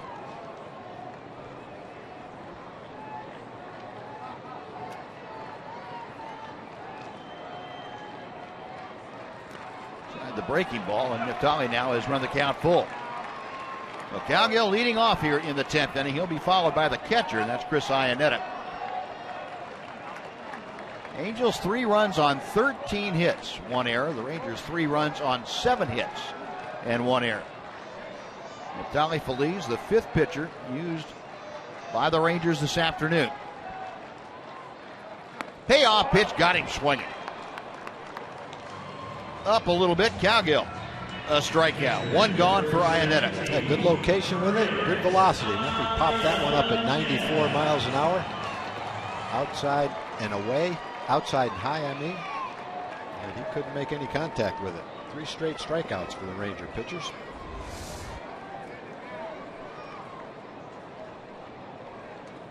Iannetta stepping to the plate 0 for 3 with a walk today.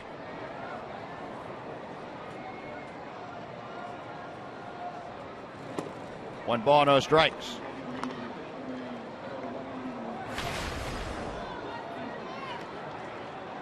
Iannetta now hitting an even 100. And that's not exactly where Chris would like that batting average. If the Mendoza line's 200, what's 100? Not good, I know, but what would you call it? I can't think of anyone that I want to call out by name right now. It's a pitcher's line. The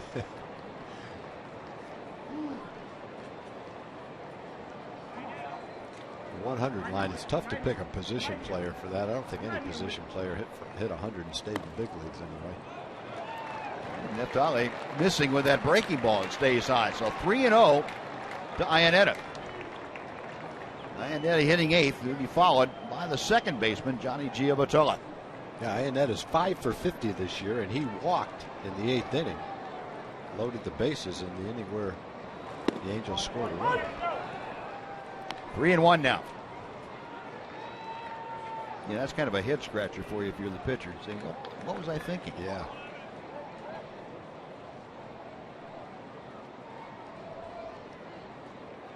Feliz ready. And the breaking ball stays high, ball 4. Second time Iannetta's walked. Yep. Now Giavotella coming up. 1 on and 1 out. Giavotella drove in the 3rd run of the game for the Angels. That temporarily put them ahead in the bottom of the 8th inning. His RBI, the 8th of the year. Now hitting over 300, 308.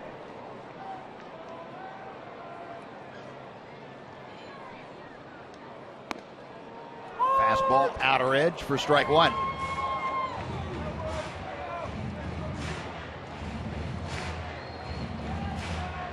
Giavotella checking with Gary DiSarcina, the third base coach for the Angels.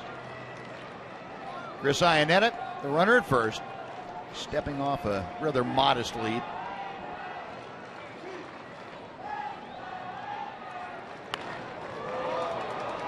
Down the right side, that will reach the 3rd row of seats.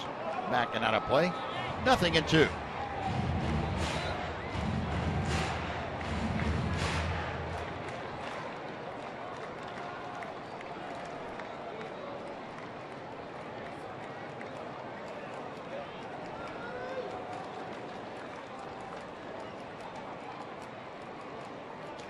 Now Feliz sets again. Call, strike 3. Came back, it looked like, caught the outside corner. Giavotella leading across home plate and called out on strikes. 2 gone. Giavotella still shaking his head. He didn't like the call. Let's see. Oh, yeah. I think he saw the ball before it had that little bit of late movement that brought it back toward the plate. Definitely a strike, though. Not just touching the plate, inside the plate by quite a bit. 2 outs and the top of the order now. Cole Calhoun facing Neftali Feliz. Calhoun 3 for 5 this afternoon. And Feliz pulling the string, and he had Calhoun up there looking fastball on the first pitch. Yeah, I think from what we've seen of Calhoun, it's safe to say he loves to hit the fastball on the first pitch, and you're better off not throwing him one. Either that or throw it where he can't hit it. Yeah. Calhoun 0 for 2 against Feliz. Chopper to first right there, Mitch Moreland. That will do it in the 10th. The Angels strand their 13th runner of the day. On to the 11th we go. Rangers 3 and the Angels 3.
Here in Anaheim.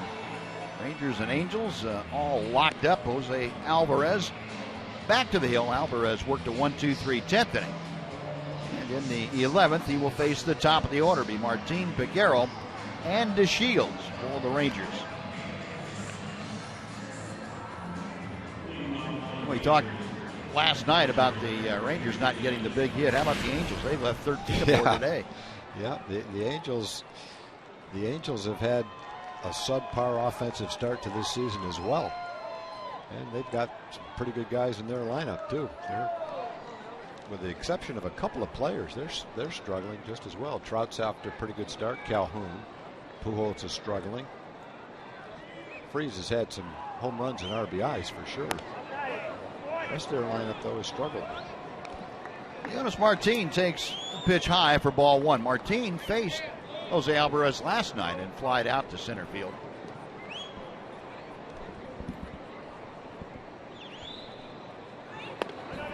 Fastball, that's low and away. 2 balls, no strikes. Jonas today 1 for 5, had a first inning single. Since then he has flied out a couple of times, grounded out, and popped out.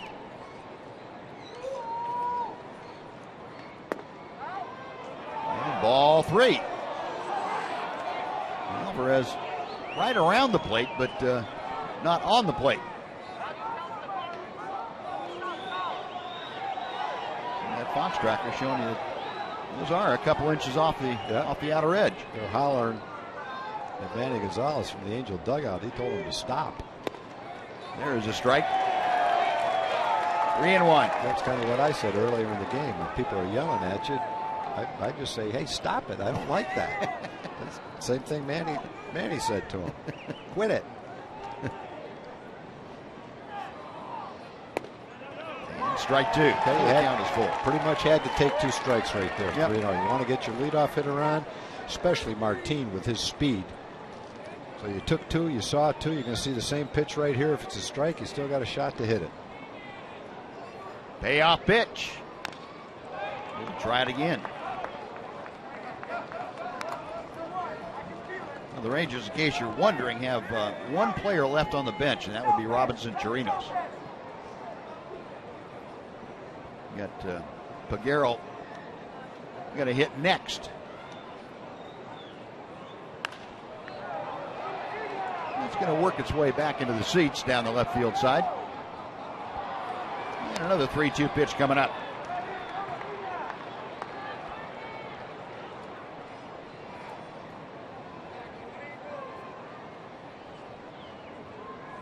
Alvarez in last night's ball game faced Martin, Smolinski, and Prince Fielder. Drive to right field. Calhoun is back at the wall. Goodbye. Leonis Martin puts the Rangers on top. His first home run of the year. Here in the 11th, it is 4-3 Texas. Oh, you were talking about Leonis swinging the bat on this road trip. And against a left-handed pitcher, he launches one. He just missed one last night. Hit it a little bit too high. But he got ahead in the count 3-0. He said, take 2 strikes. You're going to see the same pitches again. So he took 2 strikes. He fouled one off. He kept getting fastballs. That time he got one he could handle and hit it right straight out of the ballpark. Now Carlos Peguero, a tapper, right back to the box, and he is thrown out. So Leonis Martin going yard against Jose Alvarez.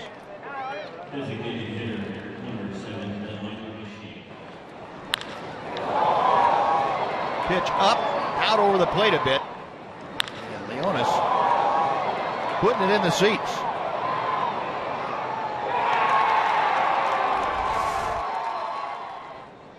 Now for the Rangers, their 13th team home run of the year.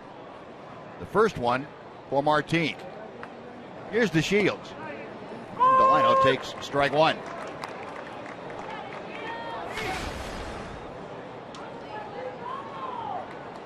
The Shields has been pretty much a pinch runner, coming to ball games late in the game. Came on as a pinch runner in the 9th inning, scored the tying run. Driven home by Mitch Moreland.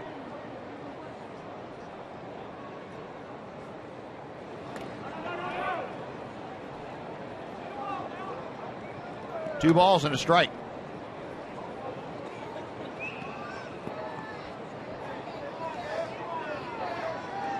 Friday came on as a pinch runner. That was the first time on this road trip that he'd gotten into a ball game. Way inside, 3 balls and a strike. So Delino trying to get aboard with 1 out. Adam Rosales sitting in the cleanup spot, waiting in the on-deck circle. That's out of play and fills the count.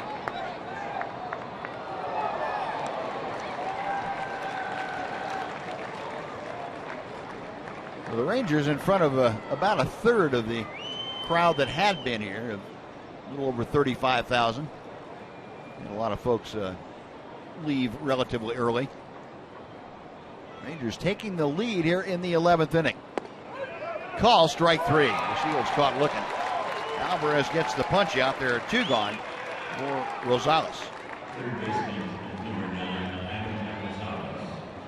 Second strikeout for Alvarez.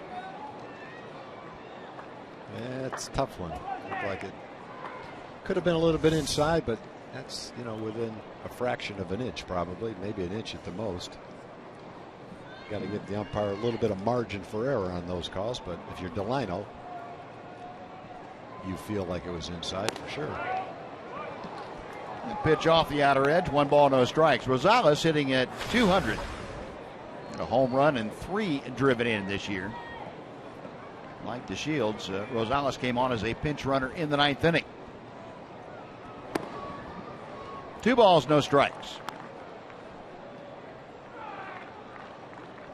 Leonis Martin, his first home run of the year, giving the Rangers a 4-3 lead here in the 11th inning. 2 balls and a strike.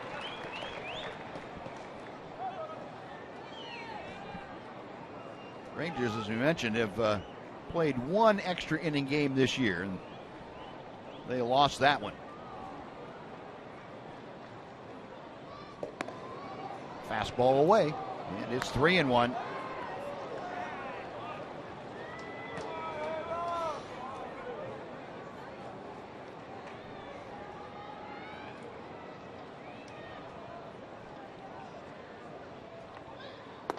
Ball 4.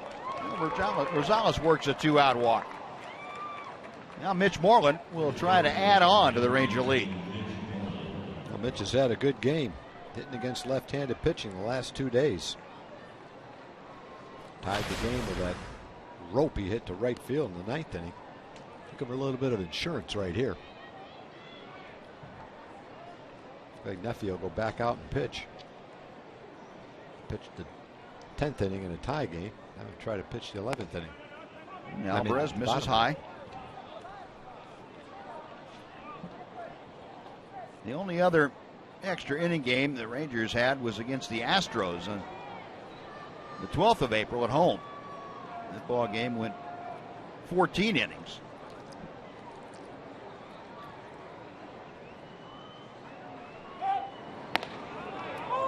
Pitch to the inner part of the plate. It is 1-1.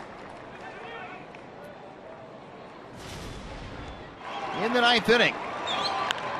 Down to the last strike.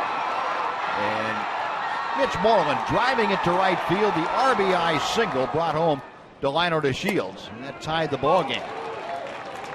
If you're looking forward to the bottom of the 11th, there will be Trout, Pujols, and Freese. Toughest part of the Angel lineup in the bottom of the 11th.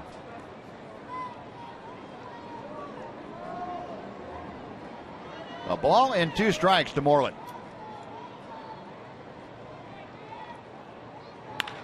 Up the middle into center field, a base hit. Rosales makes the turn. He's headed for third. And Mitch Moreland with his 3rd hit of the afternoon. Keeps things going here in the 11th. Rangers have runners at the corners. 2 outs for Elvis Andrus.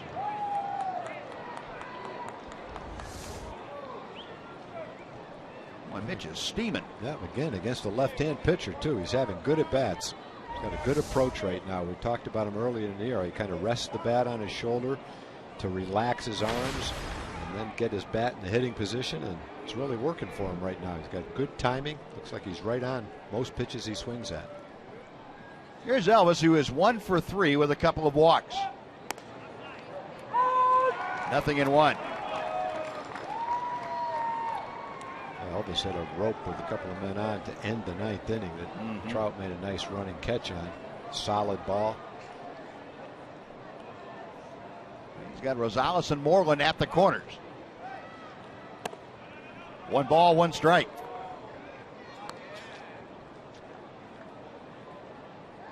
Yeah, at the moment, I don't see anybody throwing in the Ranger bullpen, so apparently Phillies is going to go back out. Yep. Not throwing in the Angel bullpen either.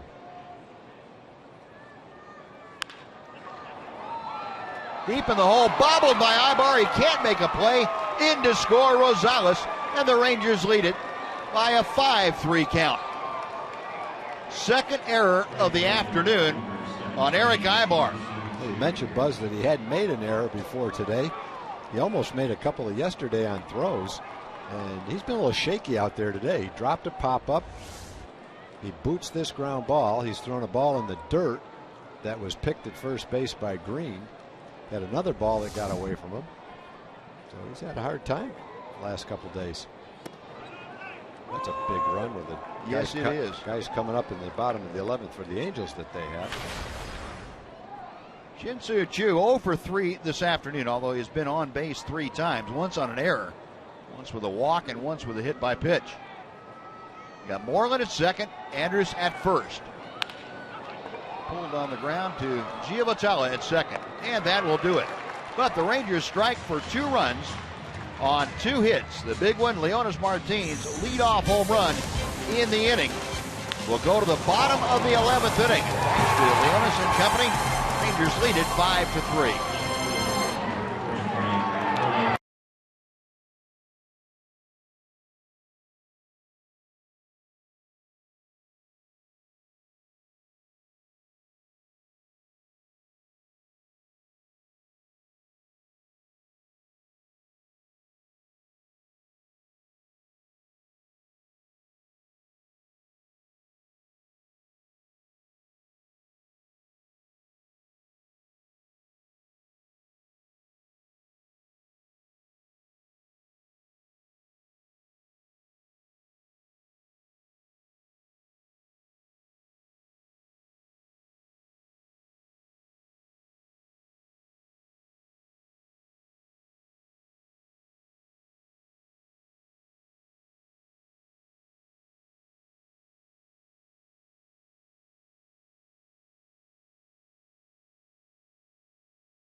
Rangers win to snap a 3-game losing streak. Rangers putting 2 on the board in the top of the 11th. Jonas Martin with the leadoff home run, then Rangers gifted a run on Ibar's error. So it's a 5-3 lead, and Phillies will face Mike Trout, Albert Pujols, and David Freese. Trout 2 for 4 against Phillies. And Nephi misses low for ball 1. Trout today 1 for 3 with a couple of walks. Had a 2-run home run, his 4th home run of the year in the 7th inning.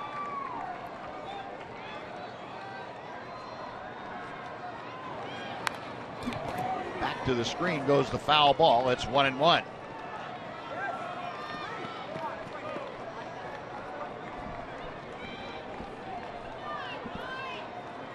Angels 4-5 here at home.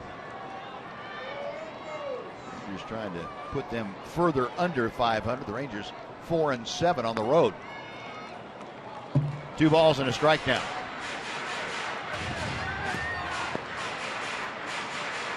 Trout a .323 hitter. Tally Feliz trying to keep him off base.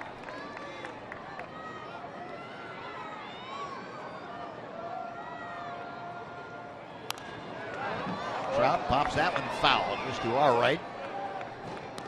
2-2.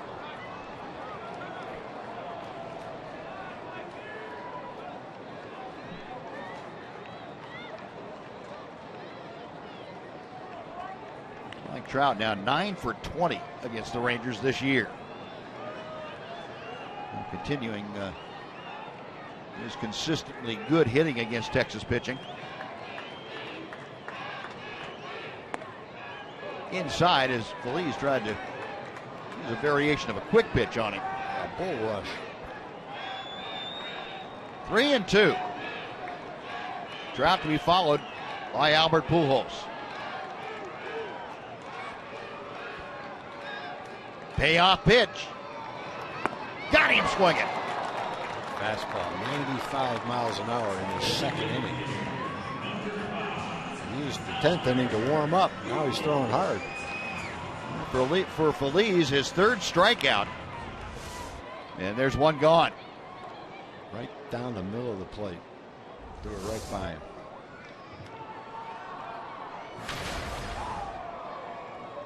Now here's Pujols, and the good news is he's not the tying run. 1 for 5 against Feliz in his career. 0-1. And the shadows just starting to sneak out in front of home plate. They're on the grass now, right between home plate and the mound. It might be creating a little difficulty for hitters to see. Last 10 or 12 feet of the ball's path to the plate. 1 ball, 1 strike. Pujols singled his last time up. That was in the 9th inning. 1 for 4, also hit by a pitch today.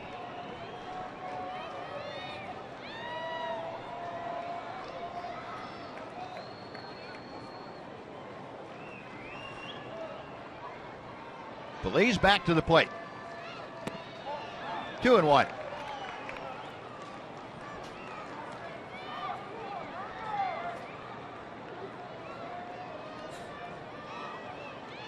Pujols with the 188 average facing Feliz. Nephi about ready to throw his 27th pitch.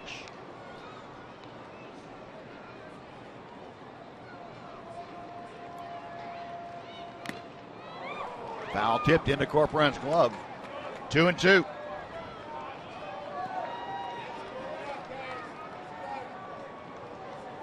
Both Trout and Pujols not able to catch up with that Feliz fastball effectively.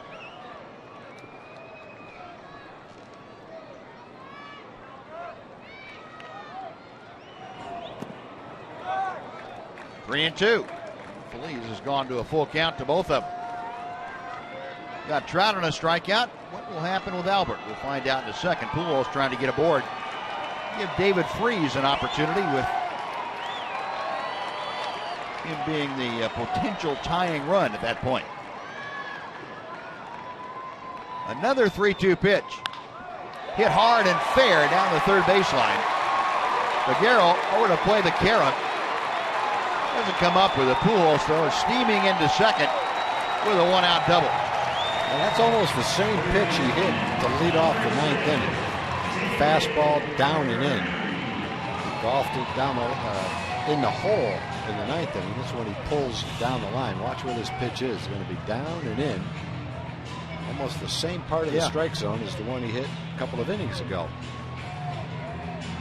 So maybe you would say if you want to pitch him in, get it a little bit higher because he had good swings at both of those low fastballs. Now with Pujols aboard now, Freese does come to the plate as the tying run in this ballgame.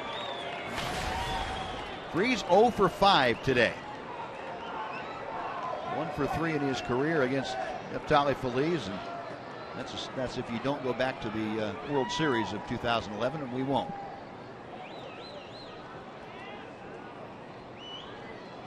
To right field, Chu has a play in front of the warning track. 2 out as Pujols tags, moves on to third. But a very big out for Neftali Feliz, and now he'll face Eric Ibar.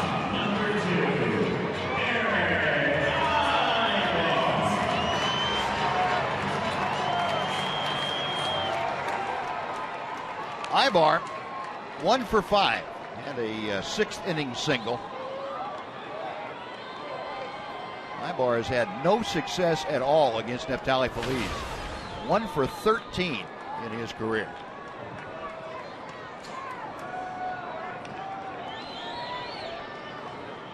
Rangers trying to wrap up their 3rd win on this road trip.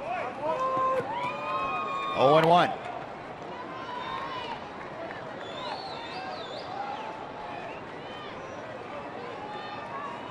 Ibar, along with the base hit, has struck out a couple of times today. And he lines one to left. That's a base hit. Pujols will score, and the Angels still have life. It's now a 5-4 Ranger lead with Grant Green coming up. See how big that insurance run was when Ibar booted the ball to let that run in. That's the margin right now.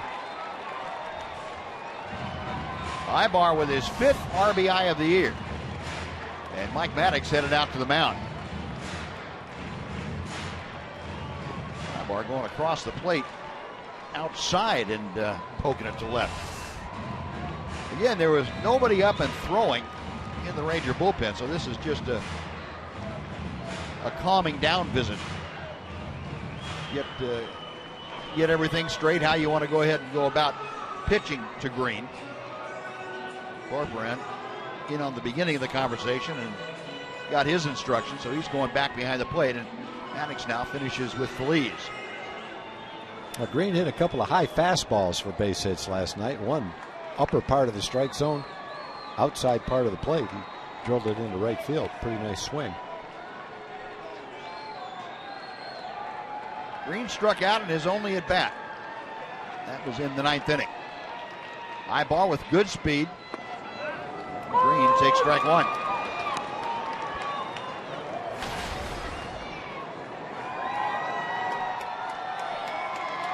Two for 3 last night was Grant Green. 0 for 1 today. Ibar the tying run at first base with 2 outs.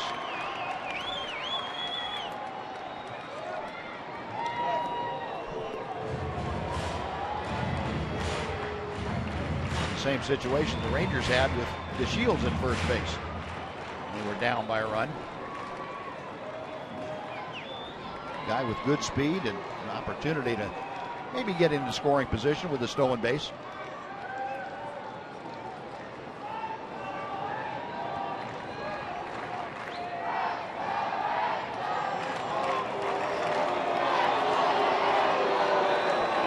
Feliz not making a whole bunch of friends here in the crowd that's left at Angel Stadium.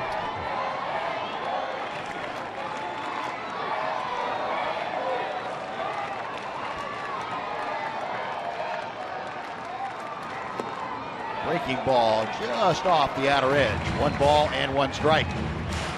Very unusual for a closer to have 2 outings 6 or 7 days apart. One for, what was it, 47 pitches? 47 pitches. And this one for 35 at Yeah. least. They're 2 long, more than 1 inning appearances for Neffy. There goes Ibar, and the pitch is fouled away. Eric Ibar measuring Feliz and had a pretty good jump. He'll have to retrace his steps, though, to first base. Well, now it's the Angels that are down to their final strike.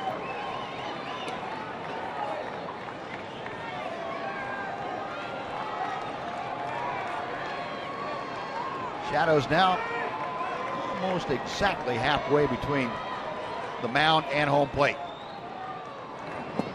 Breaking ball stayed inside. 2-2.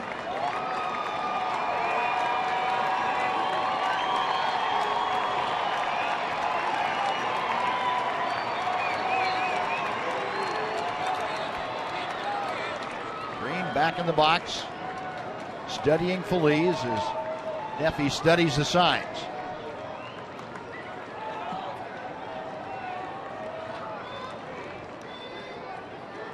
Ibar inching off first. 2 balls, 2 strikes.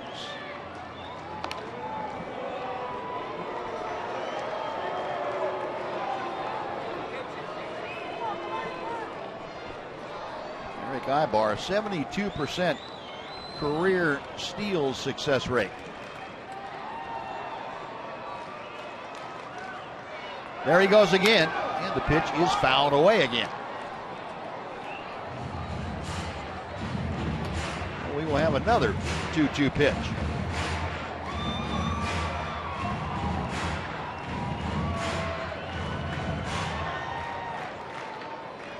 Elvis Andrus in to say something to Neffy. Probably something to the order of don't worry as much about Ibar. Well, once we get Green out, it doesn't matter what Ibar does.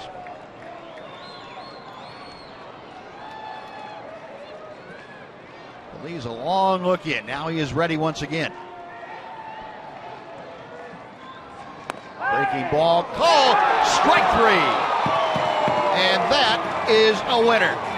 Naftali Feliz punches out Grant Green. The Rangers end up winning the ball game despite the Angels putting up a run in the 11th. Rangers walk off with a 5-4 win in the finale of this 3-game set and the road trip.